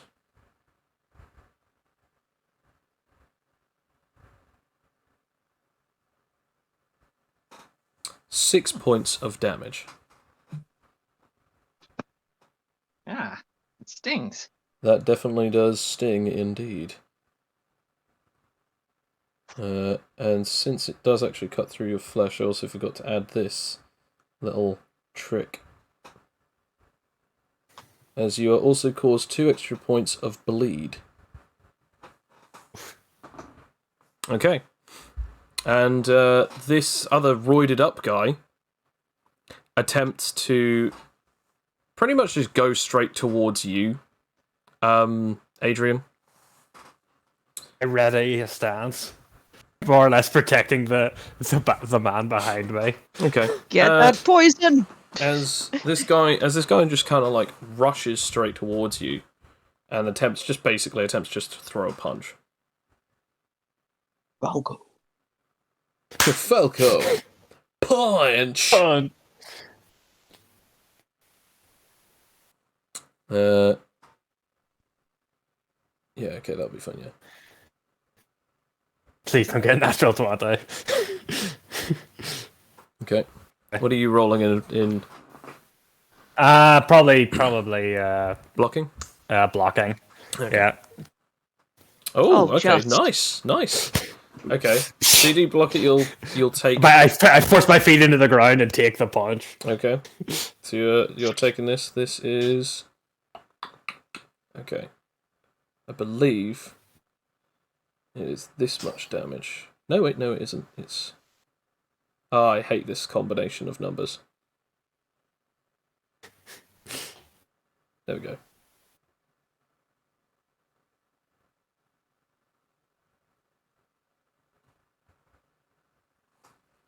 As he like strikes you, that so that's basically as he strikes half you. damage. Well, first of all, it breaks through your armor, and then it halves. So, take off 6 from that, so that would be then 7, and then half that, which would then be 3. So you take only 3 points of damage. Holy hell. That's really nice, actually. Oh yeah. So, okay, so I'm 22 health now then. Yeah. As it is now, Rakia's turn. Well, from the shadows, can I get a clean shot with my knife, and if I throw it, at this woman's neck or head? You can attempt to throw it. The dependency of your accuracy and the severity of the actual attack will really depend on the height of the rolls. All right. Unless if you're trying to cause an injury specifically rather than deal damage. Yeah.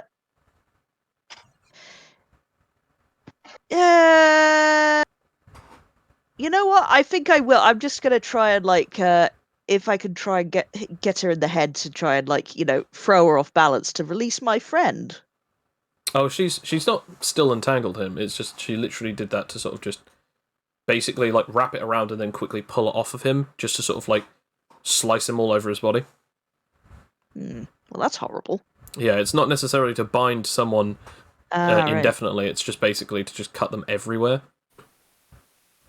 You know what? I think I will just do the damage then. Because because it's like if I can get an injury off as well by doing enough damage. And this is your last advantage, by the way. Is it? Oh, dang it! Oh, so that's the last one I get. Okay, here we go. Gonna throw it. About to throw the thing. Oh shit. That's fine, because I also have to roll disadvantage because she obviously doesn't know where you are. Yep. Nice!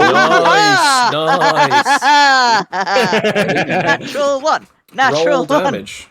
Yay! So it's just normal damage. This is like D10 plus. Oh no, actually, also with the knife as well. It's D10 plus it's D10 plus D8 plus knife's damage, not plus dexterity damage. So there will be like I guess this would be the pierce since I'm throwing it. So yes, this is my steel. Now I'm gonna say okay, D10, plus. No, yeah, it would be just like. Yeah, because I've got sorry, I'm getting confused with my dagger proficiency. I've only got up to a D8, haven't I? So. Yeah, so it's a D10 plus a D8. Is it? Okay, D10 yeah, because plus the amount D8. of dexterity you have. Oh, yes, of course. Sorry, I keep forgetting. I've never played super stat characters before. So yeah, D10 plus D8. I think you've only played one super stat character, and that was literally the first ever character you ever played as. I know. Even then, it's like I did it's so Hypergillion. It's so long ago. That was like 2 years ago, man. Who could remember? D8 plus 1 with my pierce, so I was sticking into her big old horrible. The irony of the situation is she also has super dexterity, right? But it's it's an advantage for you because obviously your ability, and it's disadvantage because she literally does not know where she's going. If she didn't have super dex, she wouldn't even be allowed to roll. Okay, so alright, so 6 points. Alright. Yeah, so basically the weapon just sort of jabs into her arm as she then sort of like looks over, sort of noticing roughly where it came from, but she still can't see you yet. However, it is now the turn of Fletcher. Okay.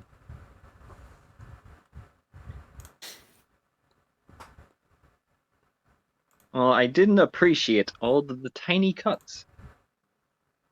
I'm going to go for her right arm. That is understandable. And I'm gonna add a little spice to this attack. Okay, what is that spice? Well, I need to know if I hit first. Well, if you roll for an attack if you do or add anything, that's the attack rolled. Natural 20, baby. Yeah. So I got more 10 XP. Another 10 XP for you. You keep remembering to do that because that's like I think like 30 XP so far you've gained. Yes, Is it yeah. 30 Keep or 20? jotting that down. Yeah. Funny. I think it's like maybe 20, but you know how many Look at natural 20s you got? More than we've ever had. All right, and then roll damage as you like. I'm assuming another leg sweep. Wait a minute, No, because she one. got a natural 1, does that mean I get 10 XP as well? Yes, yeah. Yay, I forgot about that. Yeah, that's another Also, thing. you get to roll Yeah. double your dice damage. So instead of 1d8 or 2d4s, it's then 2d8s or 4d4s plus your stuff. Well, I should have re-rolled then. No, shouldn't I? not you. Oh, you didn't get a yeah, natural no, 20. Oh no, the natural 20. Sorry. I thought you were talking about the other thing. No, Sorry, I was, my bad. I was sent to Fletcher. So I'm allowed to add my phase cutter to them? No, you are not, because you did not roll for it before you rolled to land an attack. Very well.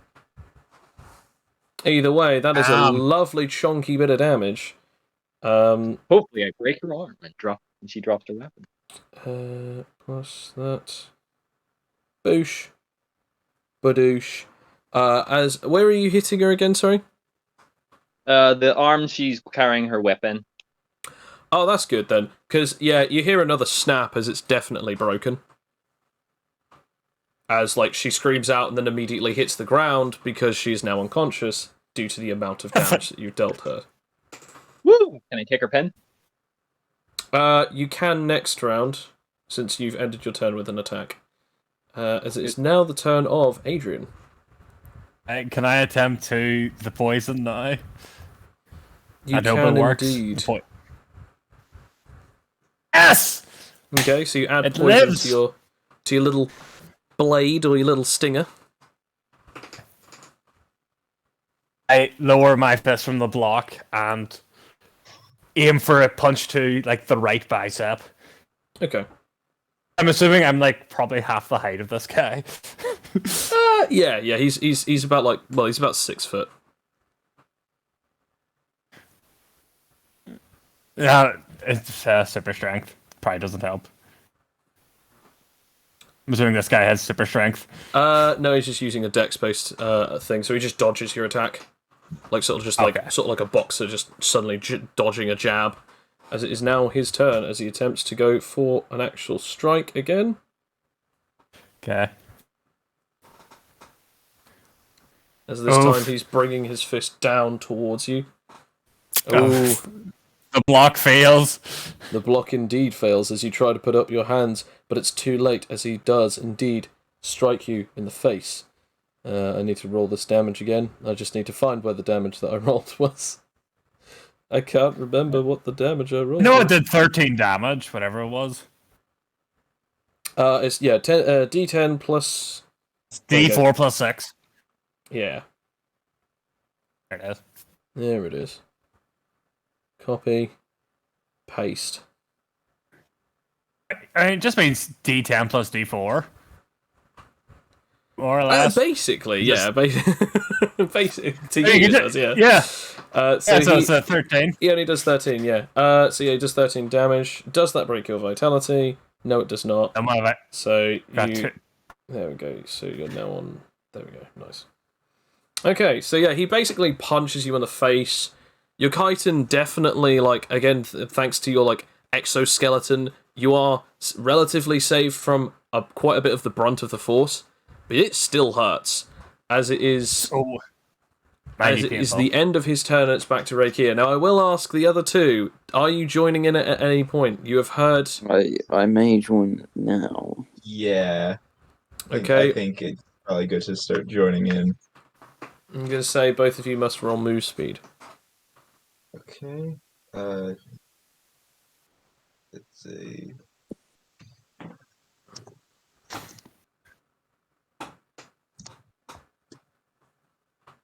Okay, 24. Nice, nice, nice. Okay, so, Felix, you get to go first. Okay. So what will you do? I should probably go into my emotionally powered mode. Okay, roll for it. SP. Just SP Yep. All you need to get is a 10. 10. That'll Oh, do it. damn. That's my second nat 20. Since that is a natural 20, that does not take up either of your 2 turns. However, you now must roll a willpower. Okay. A will save, or a willpower save. So I have a 6 in willpower, so that's +0? Yep. Okay. So let us see what will happen. Oh no. I'm going to say roll strength. Okay. And I'm going to say cloak. Roll either an evasion or a reaction. Brilliant. On the bright side, you only have I'm to... gonna. That's I'll on that roll one. I'll roll a finesse. Okay. Just to swiftly maneuver. At the exact moment that his fist goes out, you've already sort of like dodged past it. Hence why I said strength, not dex. But yeah, so basically, yeah, you suddenly just launch out a fist towards him just because you saw his movement and you wanted to slow it down for some reason. You sort of regain your own control and focus for a second, and again, since you got a natural 20, I'll count that as like your first action and not technically as an attack because it's just a thing that happens with your power. So you are now in your buffed out mode. However many points equates to the amount of added super strength, super dex, and super constitution that you are now given. So a normal roll like that would, instead of be +1, it would be +1 plus whatever else. So now that you are boosted up, what do you look like? Do you look any different? Are you any bigger, or are you just the same? I might be like slightly bigger. I'm not quite sure what he looks like yet, but I know there is probably some physical changes. Okay. Just like essentially they're The buffer. suit that you're wearing is starting to get a bit tighter. Yeah. Okay, so what would you like to do then? How close is like either of the Oh, they're well within your distance. They're about 10 meters away from you at best. One is unconscious on the floor, and the other one is basically just finished punching Adrian in the face. All right, well, let's go with the one that was punching Adrian. Okay. Like a fair fight. Yeah, and then Would you like to roll a dex or a strength-based attack? we'll go with strength. Okay. Let me just pull up. I currently have 11 stockpile. Yeah. Built up. So I think it's like on the powers thing it goes to 10, but then later down on our sheet that we added it goes to 12. It goes to 12, but it doesn't say what 11 is. So 11 basically counts as just as the same amount as 10 would. Okay, cool. So that would be the +3. Okay, so that would be +4 to your strength-based attack then. Roll it. So it's just a d20 +4 to start out. Yep, d20 Like +4. Yeah, that's a soft 20. Yep, nice. You do hit him. Roll the damage based off of hand-to-hand or martial arts with a +3 super strength. Okay, so again, I'm just trying to.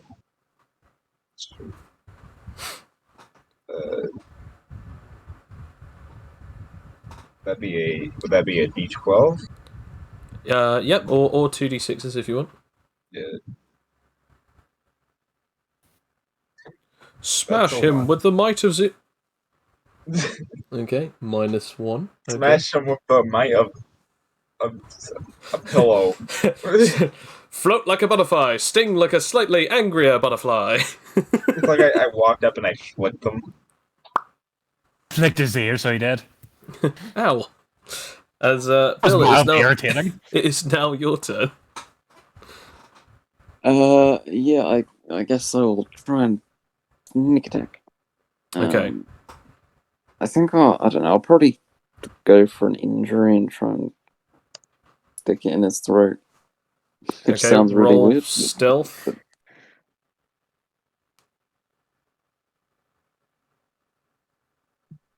I'm very stealthy. I mean, he sees you, so he'll get an advantage against this now. Advantage? Yep. Because you are making yourself very obvious to him. Just hear the Pink Panther thing. He's like, "What's that noise?" And it's actually hummed by him. Ba-dum, ba-dum, ba-dum, ba-dum, ba-dum, ba-dum, ba-dum. The exclamation mark appears over his head. What's that noise?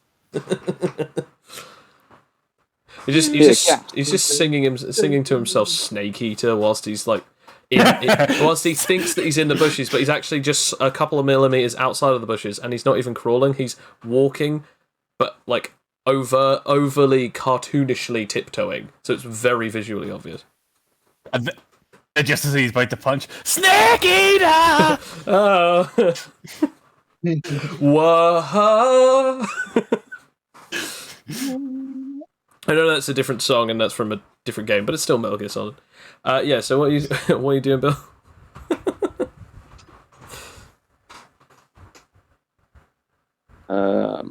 You're trying to cause an injury, aren't you?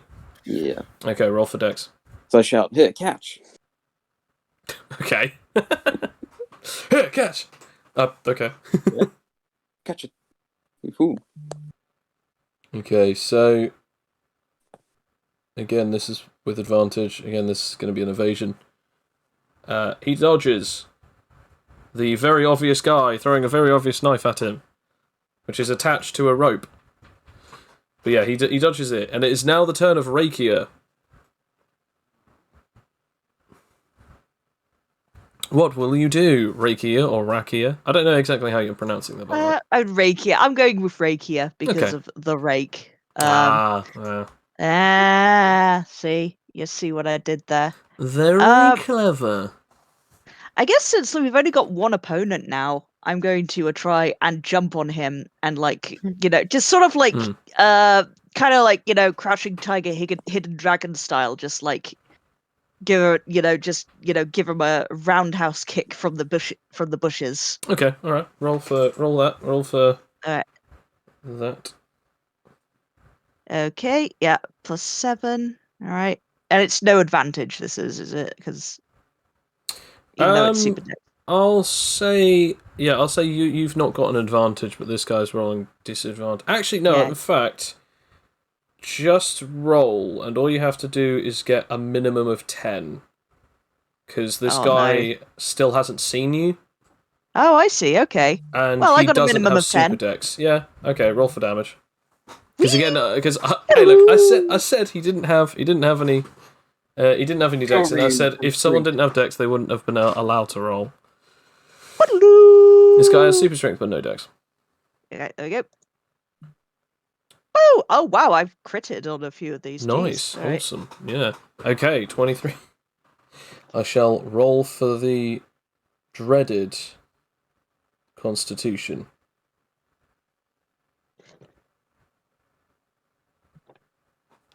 Okay.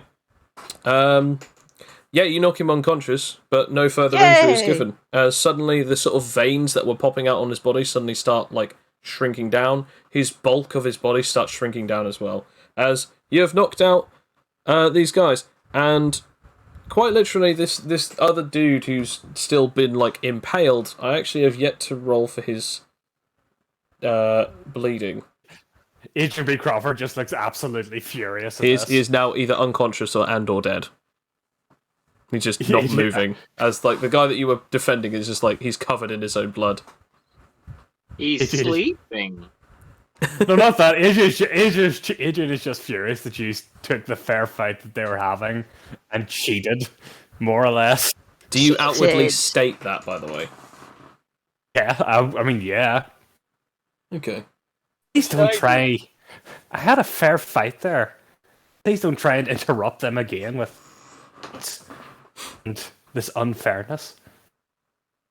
What did I do? Not you. These three that hid and in the bushes.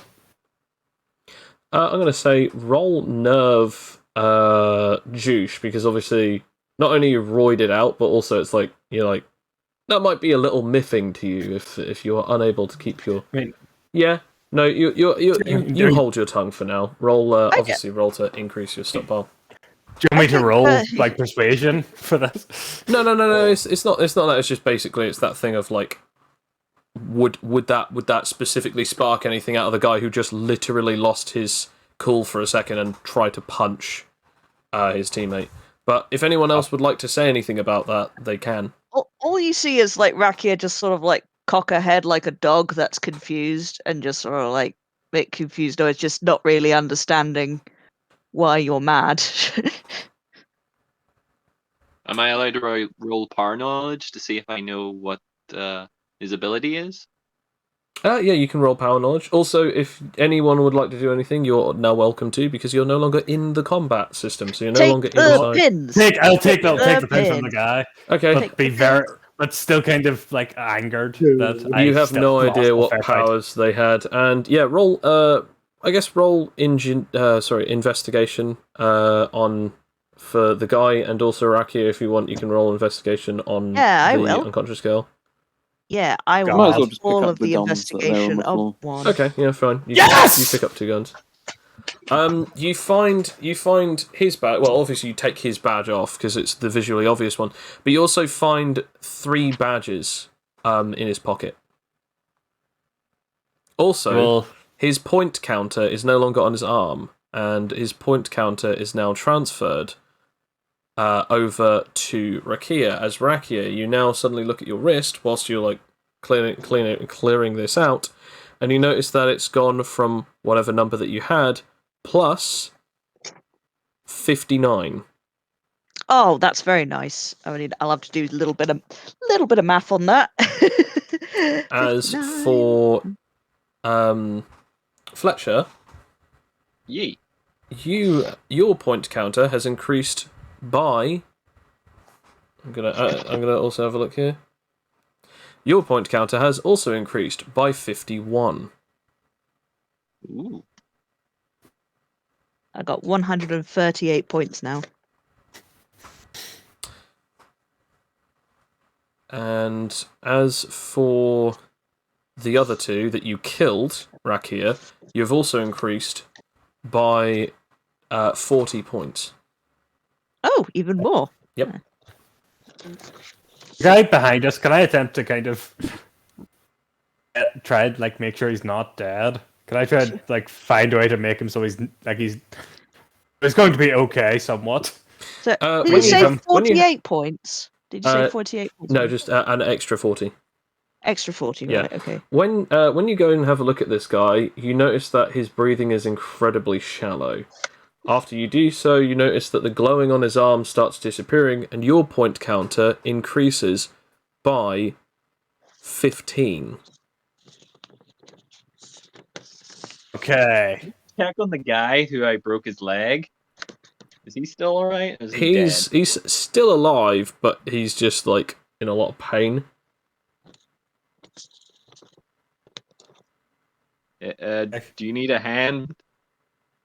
He just says, just leave me be, please. Alright. I think I'm done with this.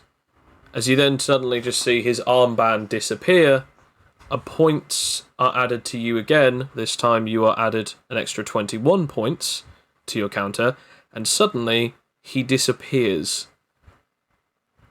Well, not my problem anymore. I don't suppose, does anyone here have any medical knowledge? Or healing abilities? No, I've got survival skills and like chemistry knowledge, but I'm creative. Okay, can I just do my best to make sure this guy doesn't die? I mean, it's very prop up obvious against that the he tree. is dead. He's Oh, dead now. it just says breathing was laboured. Yeah, like his breathing was like very shallow, and then all of a sudden, the armband disappears, and it's very obvious that his breathing is stopped. I meant before that. Before that happened, I did ask first. Can I try? No, I mean it happens very quickly. Is what I mean. Nah. Like you go up to it, Okay. it's like you notice it, and then it's like by that point that you've noticed it, and the armband goes, it's too late. Oh. However, weirdly enough, the armbands on either of the other two do not disappear, but their points counters are now very low. As a matter of fact, they are both down to 1 each. Okay. Do they still have hidden goodies on? Well, you have a look around. The girl still has that chain, and other than that, nothing else. It seems as though the chain actually had like a handle where she could hold it, still and like wrap someone around it, kind of like a whip, basically, kind of like a notched whip. Can I have it? Sure, knock yourself out. And I take it. I'm taking this whip. Okay. Razor Whip does +3 slashing damage, plus 1d6 bleed damage. Okay, razor whip. What was that again? Is it like slash damage? What? Yeah, it's +3 slash damage, plus 1d6 bleed damage. 1d6 bleed. Lovely. Yeah. Awesome. Pretty whip. The guy, on the other hand, doesn't have anything else on him. I'll just kind of prop him up against the tree, and I suppose just leave him there. Fair enough. The other, the woman and the guy who were, the last two ones, they are not dead. They are still breathing. They're just unconscious. Their injuries don't look too bad, and their armbands aren't disappearing, but their point counters have gone to 1. Can I put him slightly up in a tree, but in a safe position, so he won't it's like wild animals won't be able to just hurt him? That's fine. Your decision to do. Yeah. Yeah. As for the other one, what do you want to do? I with gotta this one? remember. Oh, I also gotta retrieve my knife. Just I'm saying that before we do anything else. I'm retrieving my knife as well. Yeah, you sort of just pull it out of her shoulder. Yeah, mine. I guess they'll follow Adrian's lead and put the girl in this similar position in a different tree. Okay. You find a little bit more of a difficulty since you aren't able to fly. However, Adrian was able to, but eventually you do get there. Afterwards... Well, guys, that was a pretty successful first combat. I'm just like, with my little shiny whip, I just give a little happy thumbs up. Good to see you're enjoying. So, Felix, do you stay in your transformation or do you depower it? I'm gonna go ahead and depower it. Fair enough. I'll say that you don't lose your stockpiles.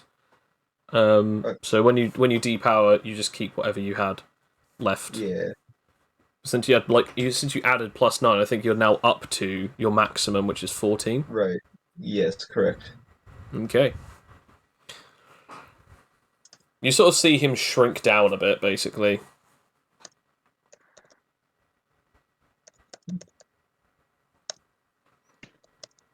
It is very obvious that, to all of you, that if these enemies are going to be more like this, you'll either need to be prepared for the worst or prepared to run.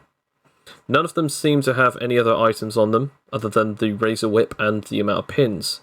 As a full sum total, obviously don't forget to write down the number of pins that you have other than the original pin that you have.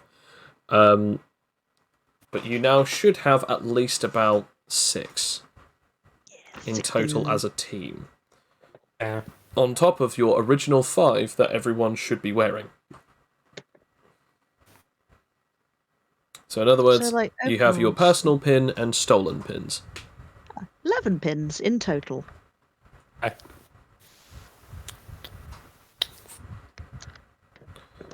Okay. So, now with that being said, I'm going to say, roll me a perception, everyone. Ooh. Right, let me just let me find the dice chat because I don't want to mess this up. Old-fashioned 1. 5. Yeah. Okay. Yeah. Super wisdom. I may as well attempt my instinctive will, which Okay. probably won't work yet.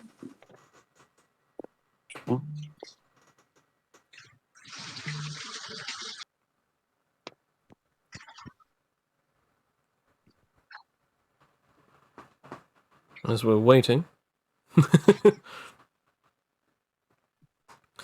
No. Okay, so Fletcher and Rakia, you sort of like the best way that I can explain it is that like both of you smell and then see smoke off in the distance, probably about 100 meters away or so. You also then hear like an explosion. All of you passively hear that, but only the two of you see where it came from, as it is about 300 meters off in the distance. So you're seeing and now starting to hear fights are going on all around you. But there is also good news, as there doesn't seem to be a large amount of noise going off backwards. So ahead of you, there are 2 ones either way, east and west, and then south, behind you guys, there seems to be low-level amounts of sound and activity. Go south, shelter. It could also mean that people are waiting to ambush others in that direction that's being required.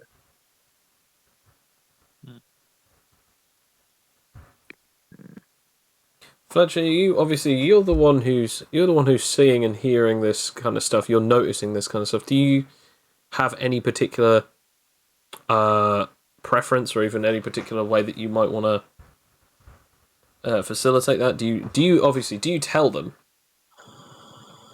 Yes. And then after relaying Yes, that information, no, go on. Seems like there's battle happening all around the general east and western areas. Do we want to head away or towards it? I personally agree with Rakia.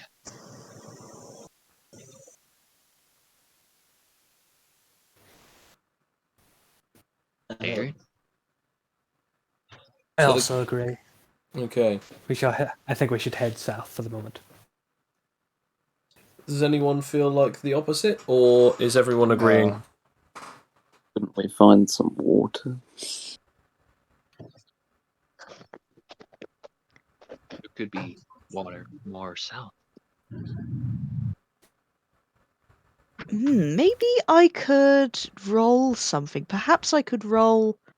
In order to, like, I don't know if this will be survival skills or, intelligence or something, but, like, where would be most likely to find water? I'd say survival. I mean, also, Felix and Rakia, you can both roll for that. Yeah, I'm going to have a look for survival. Survival skills. Oh, 15.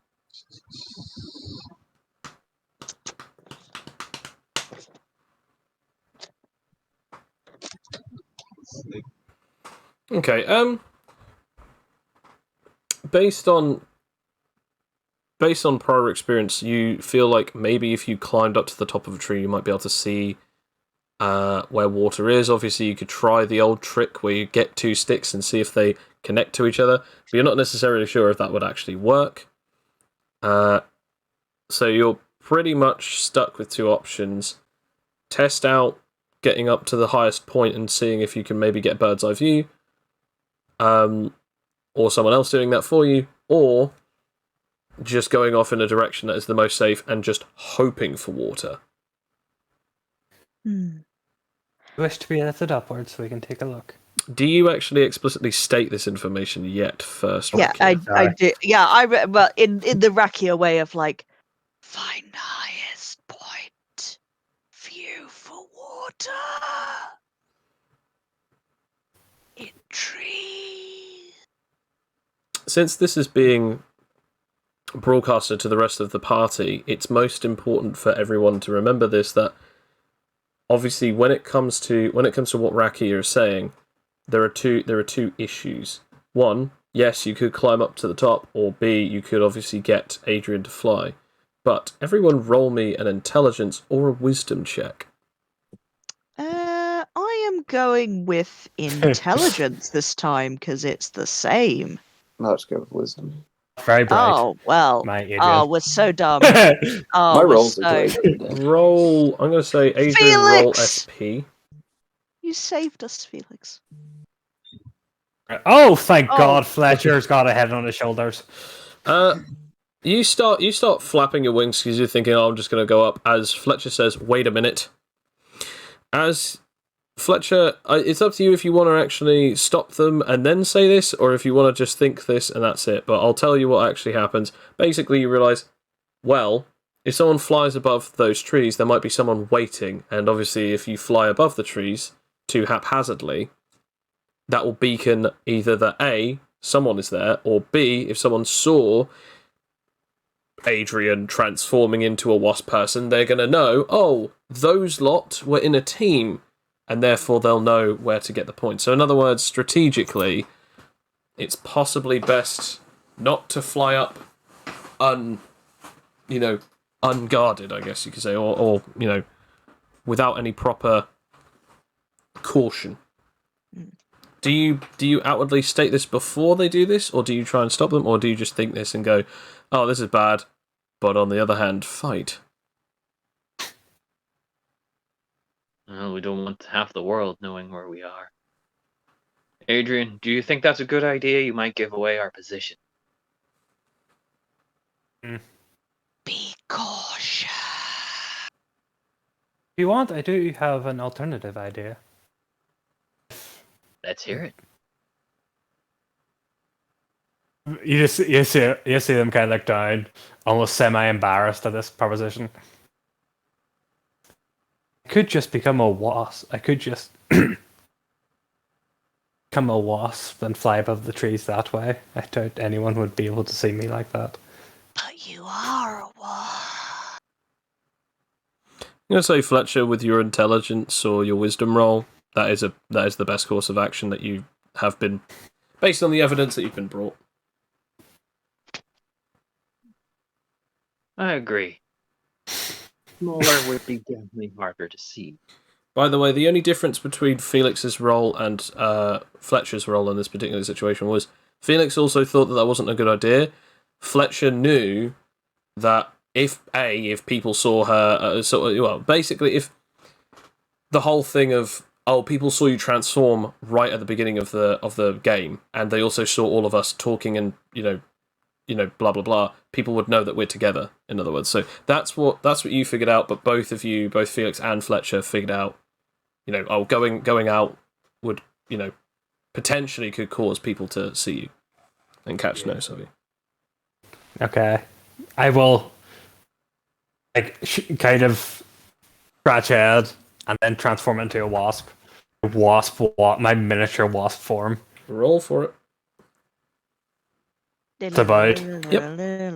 You see him like shrink upwards until just the head's just there, and then it begins to get smaller and smaller and smaller until it's just a wasp flipping their wings. Fair enough.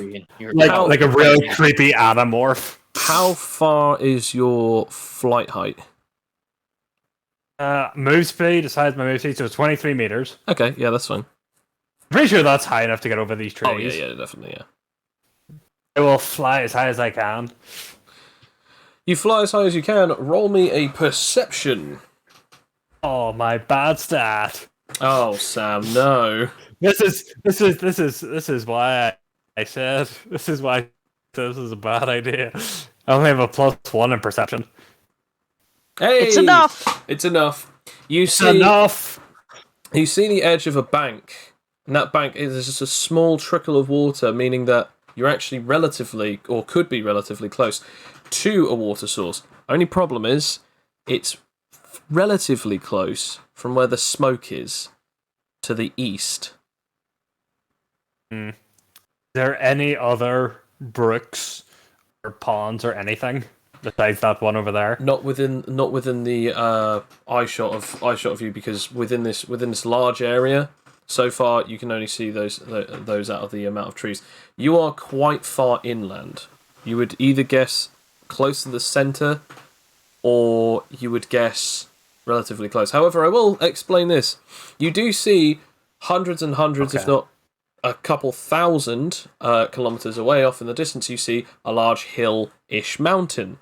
You see some sort of areas that are more like fields off a kilometre away, and you also see sort of like what you can see is like ocean, but again that is quite a good distance. That is quite a couple of kilometres away.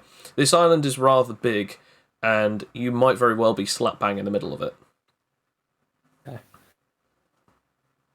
Also, can I roll an intelligence check just for one thing? What for? You know there's always water underground if you go deep enough? I'd say ingenuity. Deep. Okay. Actually, It doesn't. I mean, it doesn't matter. I don't have ingenuity, yeah, that's fine. but I know just how deep, roughly. No, you don't know how deep, but you know that water could be underground potentially. But you also think, oh no, that's muddy water. Why would you ever want muddy water?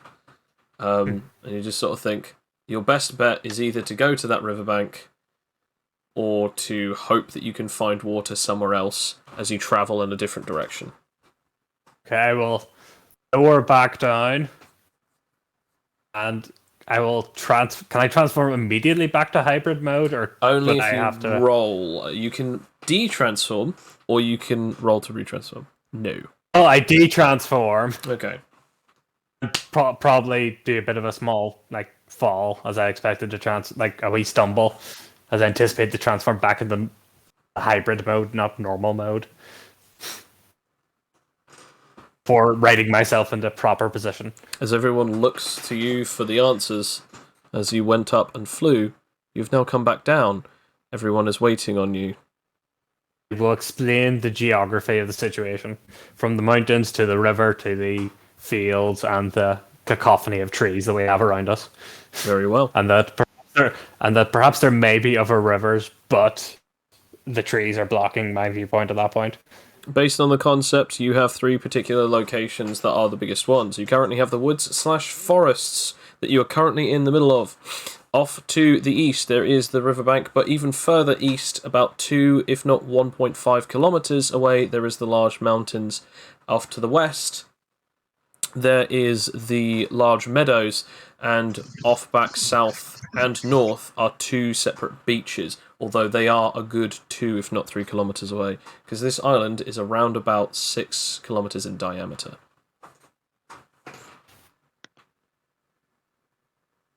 Vote river. Okay, so you're voting River Rakia. Does anyone else wish to state an opinion? Yeah, I'll go for the river. Okay. I also agree. I also agree we should head to the river. Second. Well, Felix? I think it's been decided. Felix is the only one left, is it? Okay, so as that happens, you will head off along your way. Everyone, roll perception as you go on towards. Another good perception check from That is Sam. a very good perception check. The apocalypse must be nigh. Indeed. Especially in the situation that you have super wisdom, Rakia. I know, this is incredible. I've only got like one in my Oh my god, cloak. Incredible. Yeah. I mean, I've only got like two. You said as well. It's like I've only got like 2, points in either super intelligence, super wisdom. I've been terrible so far at that. It's the funny thing is though, is as soon as you dropped using the willpower ability for perception, you suddenly got a natural 20 on basic perception. Every time. Okay, so all of you except from Rakia can hear noises all around you. But as you're getting closer and closer to the riverbed, you can sort of hear and smell smoke due to the flames. You can feel the heat coming off of a certain sort of area. Obviously, I'm assuming that most of you guys wish to stay away from that, or would you like to go further towards the fire? I think Adrian looks my destination.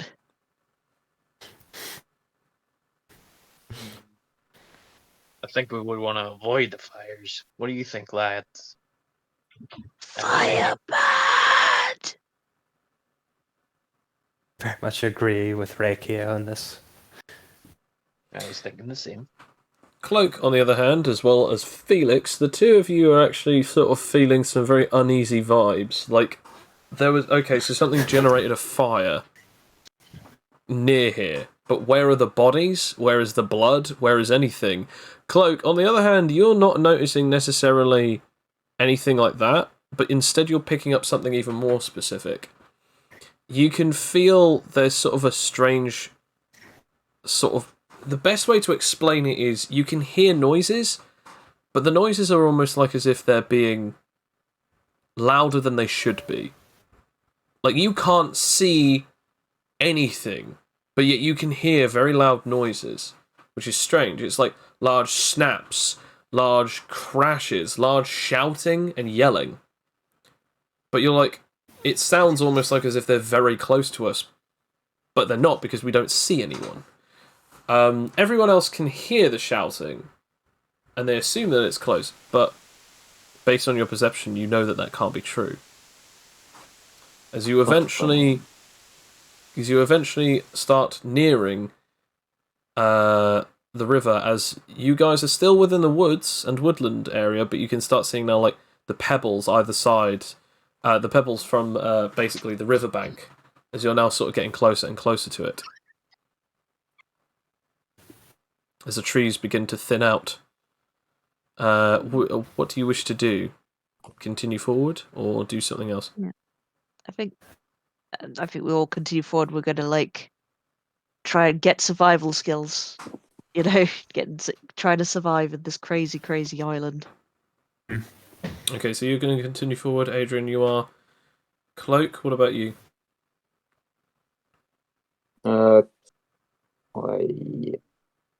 I'll carry on.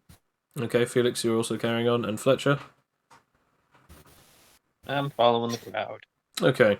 As you guys all eventually leave the woodlands area to be out in the open, you notice 2 people fighting on the other side of the riverbank. One is quite obviously a pyrokinetic, as they're generating flames. However, they're being dissipated by, weirdly enough, the best way to explain it is, oddly enough, it seems like nothing at all until you start realising that the other person is generating large sound. Like they're shouting very loud, or suddenly they're clapping their hands and it becomes very echoey, dispelling the flames. They're on the other side of the riverbank, and the riverbank is about 10 metres wide.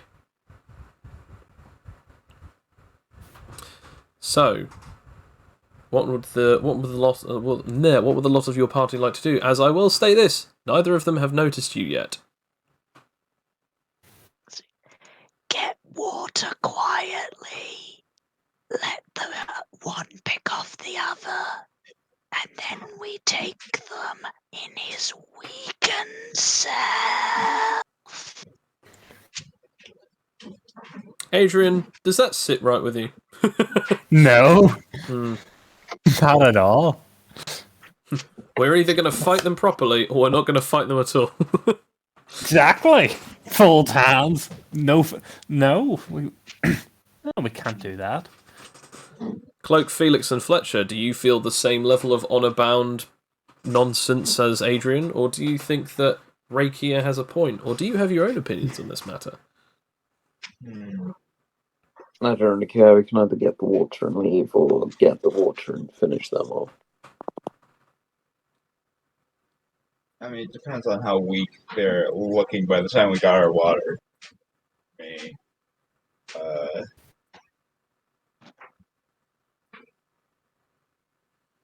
yeah. Okay, and Fletcher, what about your opinion on this? Yeah, just get some water and keep on going. Fair enough. Okay, second question. How exactly are you going to retrieve the water? I have a plan. Oh no. Can I ask? Is there what materials are near us right now? Pebbles Like and wood. assuming the ground. I gather a bunch of pebbles Yes. and turn them into a bucket. Oh, okay. Go ahead. Roll SP. Yes! You have made a bucket baby. out of stone. Yes. Rather heavy, and you're going to need some super strength, or at least a high strength, to be able to lift it. I have a 15 strength. I'll allow it. Okay. Can I? Okay, should I transform first because I got super dex? Okay. Is anyone good at stealth? I mean, I will point this out. You don't necessarily have to be stealthy. You just don't necessarily have to be. You just basically don't be obvious and don't be loud, and basically you're fine. By the way, to those who don't actually see this, you basically Adrian gets a load of different pebbles, starts putting them together, and then just touches all of them as a pile. They start reshaping and rearranging until they eventually meld, changing their structure, and become a bucket made out of stone, made out of the pebbles. Rakia has dislocated her jaw in awe of this. As it would seem as though they have some kind of ability to rearrange physical matter. That's amazing. Adrian does this as if it's just normal and nothing is different. And we'll just kind of try to roll. I'll try and move them as stealthy as I can to the river to collect some water. Okay. You roll stealth. Okay, yeah, you can roll stealth if you like. Fail, Sam.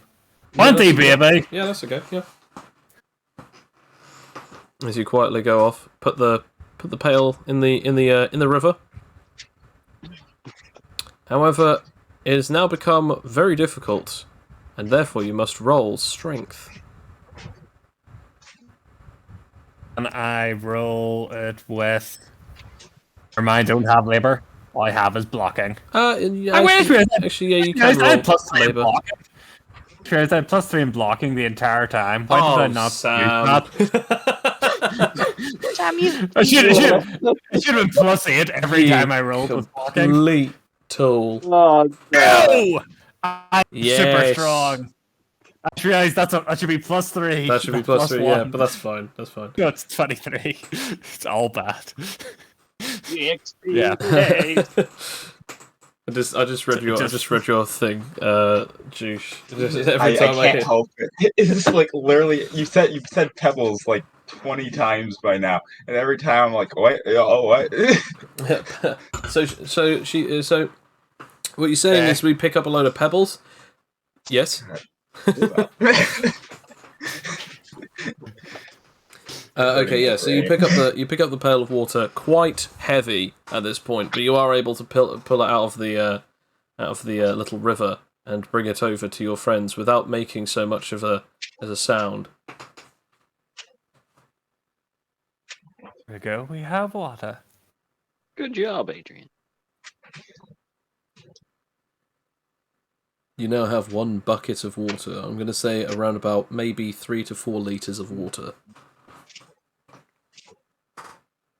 Aww, what a nice owl that is that you've put in the chat. Yeah. No, Juice, that's So nice. that's Pebbles, a character I play. Aww. Good old Aw, Pebbles. nice. Yeah. Aww. Pop it there. If you want, I could perhaps make more buckets. Very. I want to point out, everyone has seen your character sort of relatively struggle, but still being able to bring the pail over. Does anyone think that this is a good idea, or does anyone decide otherwise? I mean, I can make them out of wood. I could go help carry some buckets. Okay, so if you'd like to go and do that, you may do so. Yeah. Anyone else want to do anything whilst I want to point out, like, obviously these two are still fighting each other. They seem to be equally matched in the terms of one is generating fire, the other one is neutralizing it with sound, and then the other one is trying to generate some sound, but then it's distorted or dispelled by the amount of fire. I guess, in the area, I'm not going to, because I've been told not to, I'm not going to engage them in anything at all. Okay. So I'm just going to, look for possibilities of food and berries. Fair enough. Roll either survival skills or investigation. I'm going with survival skills, I am. Adrian, roll SP for crafting the things. Yeah, that works, obviously. Craft one out of from the broken branches that usually fall around trees. I mean, you can even break an entire tree down if you also want to do that. No, but that could. Well, that's just a waste when there's a lot of broken tree bits around. I could use. Okay. It's a good tree. I was going to help Rakia find berries, but it seems I'm worse at it. Cloak, what about you? What are you gonna do? I don't know. I tried.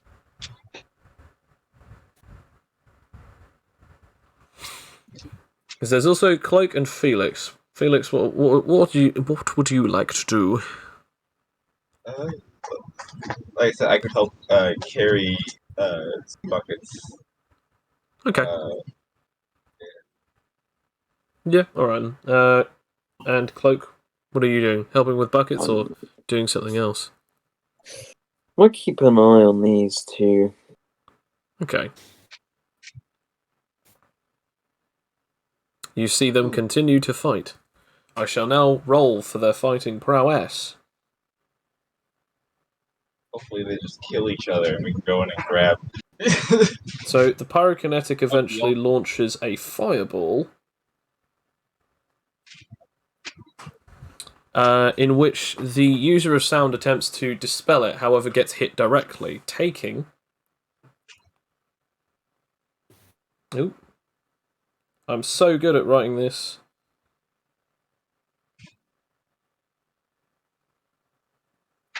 14 points of damage. Yeah, basically he just gets engulfed in flame as all of you guys just see this. He just fires a fireball, goes past this guy, hits him in the shoulder, and then just boom as he's just covered in flame. As the pyrokinetic just goes, ha ha, yes! Finally gotcha! As he then turns and sees all of you guys at the riverbank. Collecting more water. As it is the guy with Sonic Manipulation's turn. Oh, no, is that going to work? There we go. As he attempts to snap his fingers, which then amplifies it. The pyrokinetic attempts to counterattack, which he succeeds with with a jet of flame that then hits this guy, dispelling his sound manipulation with a roaring fire. At the exact moment of doing so, he deals another 3 points of damage. As then, this time, now that they are on fire, they are blazing even further, screaming even louder, as they eventually burn down, until eventually they are unconscious. You should have ran for the river. The pyrokinetic then turns around and looks at all of you over the other side. Hey!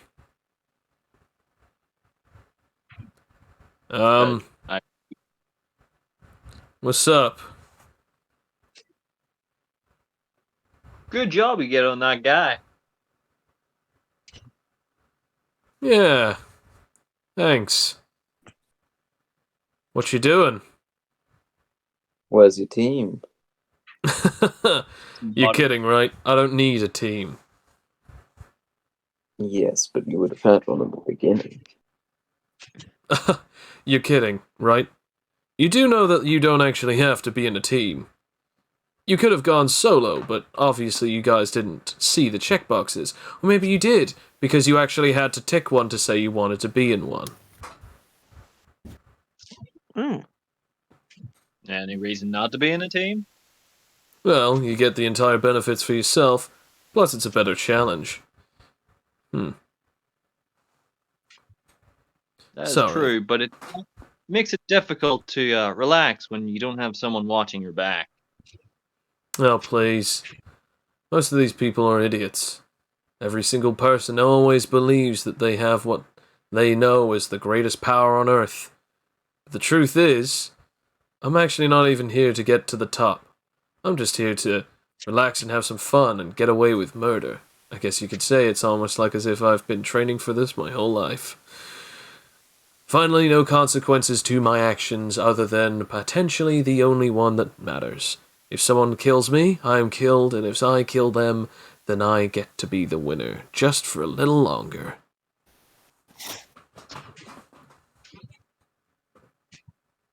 So if there's Well, then, 5 of you must be you, good. it's probably... Uh, Go ahead. Obviously, you have a good head on your shoulders then. You would also realize that taking on a team of 5 against yourself would not be a good idea. I've already expended most of my energy today, so I'm not really going to be bothered. Of course, I wouldn't mind seeing the rest of you some other time. But for the time being, I'll withdraw. Oh, almost forgot. Should probably take the guy's pin. As he then goes over to the burned, I wouldn't say corpse, but burned body, and removes the pin. As I'm going to say all of you are either allowed to roll perception or insight. Oh, I'm going to Yeah, roll go insight. for the. Perception. I'm going to go for. I'm going to go for the insight. Okay. I am. They know I shall roll. Oh, only instinctive just. will. Instinctive will won't be useful here, by the way. But can't I detect if he's alive to some Oh, degree? yeah, okay, fair enough. Okay, so Rakia It will never work. and Fletcher, the both of you notice that he just picks up the pin with 0 resistance. You also then notice that the body then disappears in the same way as the guy with the broken leg disappeared. But again, what's weird about that is no other bodies disappeared even after they'd been made into corpses. He then places the pin on his belt as those who got 10 or above on wisdom, insight, perception, whatever, you notice that he's got 4 pins on his belt.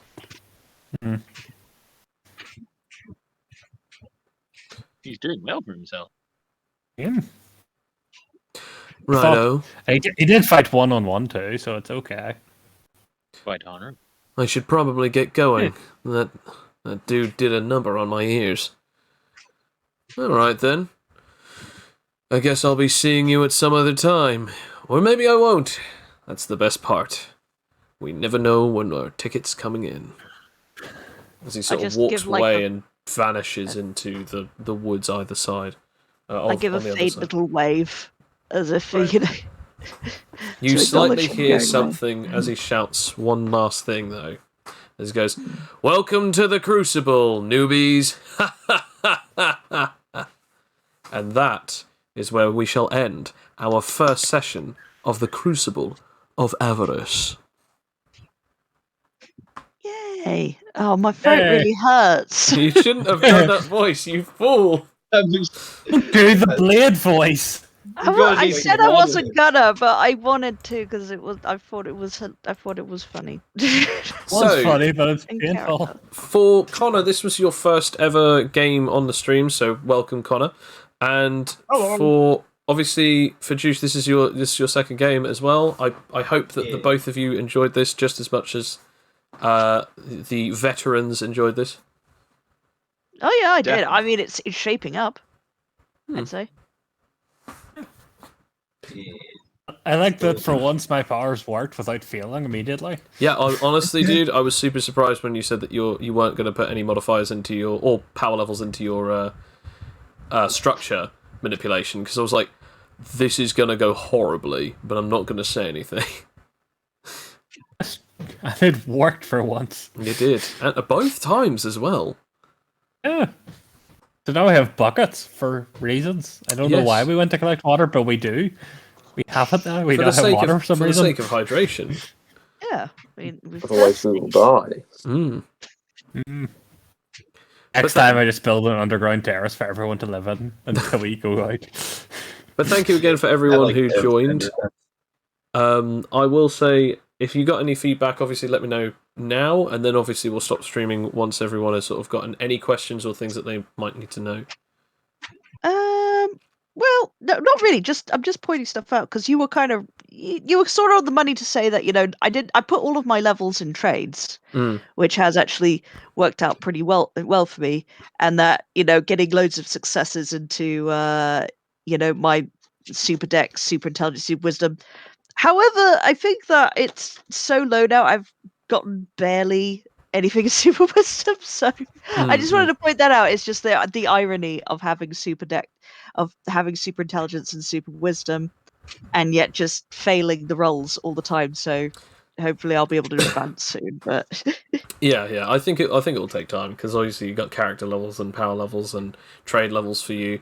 Obviously, this is the first. I think this is the first campaign that you've actually played a husk since your first ever time that you ever played one. yeah, So- it's new. Do people like Rakia? Everyone say, do you like Rakia? Other than the voice, but only because of the sake of your own vocal cords, not because I think the like voice the was voice, bad. but I don't want you harming yourself. Yeah. It's like if I walked in and it was like, hello. Yeah, just like toad voice. Excuse me whilst I do Elmo or Donald Duck voice. I could not do it all, though. Or even the Doomslayer. But yeah, I quite like that. I also I found it quite funny because I hope you guys liked the little joke that I threw at the beginning, where it's like, oh no, so Bill isn't actually going to be your first player. He's not going to be in your group. He's not going to be in your team. And then obviously having it as it's because he's a late contestant. And then it's that thing of the guy who's very obviously cheating and very obviously sort of scummy, he just gets kicked out. And it's like, anyway, so he said that he wanted to be in a team. Here you go. Throwing him in there. And Yeah, I knowing you, I half expected he was going to join the team and we were going to force to deal with him. Yeah. Well, yeah, because we were all in the party, but obnoxious as hell guy. I quite like kind that of, actually. Oh, he was a dick. I No, kind no, of no, no, NPC. I mean like his introduction, like the purpose that he served. I quite like Yeah. that because it was giving us more information about what the rules are, because we hadn't looked to the fine print. So we just sort of like we're telling the audience and we're telling the other players like what's going to happen, and also it's that choice of like we're not going to be disqualified because we're honourable fighters. I swear. So that's the test that we pass of like, we're not going to like cheat to win. And then like Cloak comes in. Also, So I know I like that. I thought that was neat. yeah. Also, I'm assuming that you didn't name your character because you either A, couldn't come up with one, or B, didn't want to give a character's name away just yet. So I just changed it to Cloak because Not Talos was getting very old very fast after the first time that I said Not Talos. I'm slowly coming to the realization that every time anyone says Pebbles, I'm just my brain's just going to flip out. But yeah, I'm hoping that like you guys understood the rules relatively quickly. You got the gist of them. I hope that didn't make them too confusing, not only just for you guys but for the audience. Again, if you don't worry if you guys haven't fully understood them yet. They will constantly be reminders all throughout the first part of this, because that whole armband giving you points mechanic as well as the pins, that is going to be throughout the next 2 in-game days. And I want to point this out, you're not going to be skipping time like you normally do. Like, oh yeah, you have 5 days like downtime or 5 hours downtime. You decide when / if your characters are going to rest, going to heal, going to do anything, whatever. Because obviously the whole point is a survival thing. You're fighting anyone and everyone who isn't in your team, and even then that's potentially optional. Well, if you're as scummy as Dimitri was, because he, as he said, he was going to use everyone as meat shields, but obviously that didn't work out. I also, yeah, by the way, I was never planning on an NPC joining you. I just threw that out to sort of whack you guys out, but also more importantly, just sort of like get Sam on edge, because I know he hates it whenever I give you guys an NPC. Especially an arsehole NPC, and it's like, Yeah. oh We no, have this to, we have guy. to accept in your group as if we like them because they're there. Like, yeah, we like this guy who constantly mocks us. Like, obviously, I was not going to do yeah. that to you guys, because No. as much as I want to do that, I also want to sort of challenge myself as a DM to sort of see how I can push the story across without having NPCs, even if it's something as arbitrary or kind of almost like, it's not necessarily artificial, but like as arbitrary or as like obvious as, oh, I just throw a combat at you each and every so many seconds. Or, oh, I'm just going to keep making you guys roll perceptions, or I'm going to make you guys roll intelligence, or even I'm just going to not necessarily force your characters to think or deal in a specific way, but maybe have your characters' personalities up and then just go, suddenly, I don't know, say for instance, like, suddenly, Rakia gets a little, feeling a little bored, or even I'll just get someone to roll a willpower and just go, okay, well, you failed a will save, you're now standing up and just screaming because you suddenly have a night terror, or even that your character is so on edge about wanting to fight that they just jump in at the nearest possible moment. So it's that kind of thing of like, I will maybe have a severity roll of situations where, like, do you get encounters, like an encounter dice? But I also might not have that straight away, because I want to sort of see how the story unfolds and how the gameplay will unfold. I think we did quite well, considering that it's now been about 3 hours, and we got the introduction, got everyone's characters introduced. We introduced the main plot of the story, how it's going to work, how the mechanics of the game is going to work, and then immediately went to combat, and you fought, what is it, like 6 enemies? And then you then got to speak to someone right at the end, and also got to sort of, almost everyone got to show off something about their character, except from Cloak. But I kind of get the whole gist that, like, that's kind of the deal, that he has so many different things that he's not necessarily supposed to be easily pinpointed on what he can do yet. I want to know what he did in that moment where I tried to hold his hand. I probably won't be able to find that out, but you know. Oh, he just pulled out his knife, but like it was so quick and fast that your character didn't see / notice it.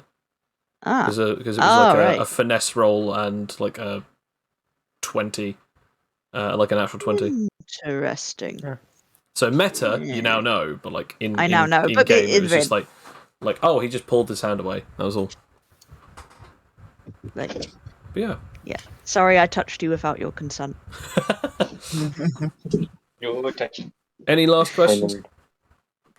You don't mind me trying to go for the honorable route, do you? I'm not being the party pooper, am I? I quite you're like not the that. big pooper like that. I have to be honest, I quite like it. Asking for the honorable fights and saying no, this is my fight. Don't just join in. I want to have fun, guys. To be honest, I think it balances your party out quite nicely in the terms of personalities, not just mechanically. Because I mean, if suddenly it's like, oh, this character is only ever going to fight someone whenever they're always down and out, or kicking them when they're practically finished off, it would kind of get relatively boring for some of the players. But at the same time, like, if you were always going just pure honourable and everyone was always the same, it would also get relatively boring because you'd always be the same personality type.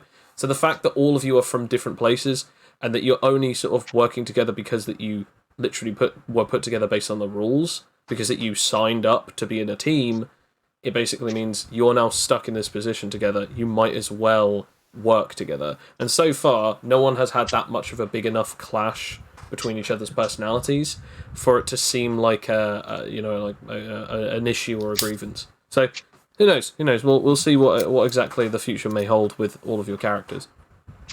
The party thing, they're not too pissed off at me. No. No, of course. I mean, Rakia was go. just. I mean, this is the thing. I mean, this is just like Rakia strategizing. If you don't want to do it, because like Rakia realizes that she's in a team now, and it's like, well, if she gets overruled, then that's no big deal. It's just all part of being in a team. Yeah. Nice to be concerned for each other's well-being. Yeah. Wins. Right then, guys. Well, thank you very much for everyone who is joining us. Thank you very much for all of my players, all of the party. I hope you have a wonderful night, and I hope you have a good, decent week ahead. I will put the XP up on the Discord XP channel so that you can all see what you got. I did roll 2 nat 20s. Don't forget to add those yourself, because I don't add them to the XP that I give you, so that then it's less confusion. Alright. So just, write down the amount of different natural 20s / the amount of different natural ones people got against you. Add all those up, and then basically that's the amount of XP that you get. Every single natural 20 that you get, or a natural 1 that a person who's fighting against you gets, you get 10 XP per one of those. Okay. That can be placed anywhere, right? Say again, sorry? And where do we place that? You put that into your character XP. Ah, okay. Go. The more you know. No. IO structure. Can you just heal people, or can you only heal like the last damage they took? It literally states what it states. If you wish to reconstruct the damage as well as remove the most recent damage dealt to the target, along with the damage dealt from its ability, it doesn't say anything else beyond that. Yeah. I don't know what reconstruct the damage means. I mean, I can heal people, or I can only like heal the last known hit. So, say for instance, if they got hit by 2 separate attacks, and you did that ability, you deconstruct them, doing a certain amount of damage, and then you have to re-roll again to reconstruct them. You only heal the previous amount of damage from the most recent attack, other than the deconstruction damage. That is just there in case if you wish to just go deconstruct and you just like make a chunk of their flesh come off. But then if you use Biostructure Reconstruct as the second part of that perk, it then means that you heal all of the damage that you did, and you also heal the most recent damage that they took from the most recent attack that they were dealt. You can continuously do it, obviously, to break apart, heal up, break apart, heal up, until eventually you've removed all of the different separate attacks. It's just that you can't do all of them at once. Okay, so it's like a very time sensitive thing I'd have to do if I had No, to it's not even time sensitive. It's injury / damage sensitive. It's based on each separate considered attack. Say, for instance, like you took one attack that dealt 5 points of damage, and then you took one that did 10, and then another one that did 2. You'd only be able to remove the one that did 2 because it's the most recent. Then you could next turn do the one that did 10, and then the next one, etc., etc. All right. I mean, no, we're doing that, but it's not time sensitive, time consuming. I should rephrase. Yes, yeah, it is time consuming. Yeah, that's what I meant. Not time sensitive. There is obviously a couple of possibilities as to how you could get around that, which I'm not going to say on stream because I don't want to spoil too much. But that's okay. I'm just wondering, just because that's a level 5 perk anyway, which I won't get for a while. But I was just curious, but so we don't have to go over this like whenever I actually do get the perk. Yeah, Or that's do I fine. heal people with it? Yes, you can heal people with it. You can even, as long as they're like, say for instance, if their like arm is cut off, and you can actually find the two parts of the arm. Like, say for instance, you can find the arm and go to reattach it. You can use biostructure to just reattach the arm. But say for instance, if their entire arm is blown apart and you can't get all of the pieces, you won't be able to heal them that way. You'll just be able to either seal up the wound or be able to reconstruct as much as you can. Again, there's a limit to the amount that you can actually do with it, because obviously it's using what you have, not making new stuff. I It's can like- do the best I can. I can make your arm. I can make your arm slimmer. Give you a slimmer arm. You can Unless make me muscle- more unless spindly. muscle- Can Yes, you if make Yeah, you I ever guess get so. blown up, I can make you more spindly. Well, anyway, guys, thank you very much. Take care and have a wonderful day. And as always, ciao ciao for now. Bye. Bye. Bye. Bye.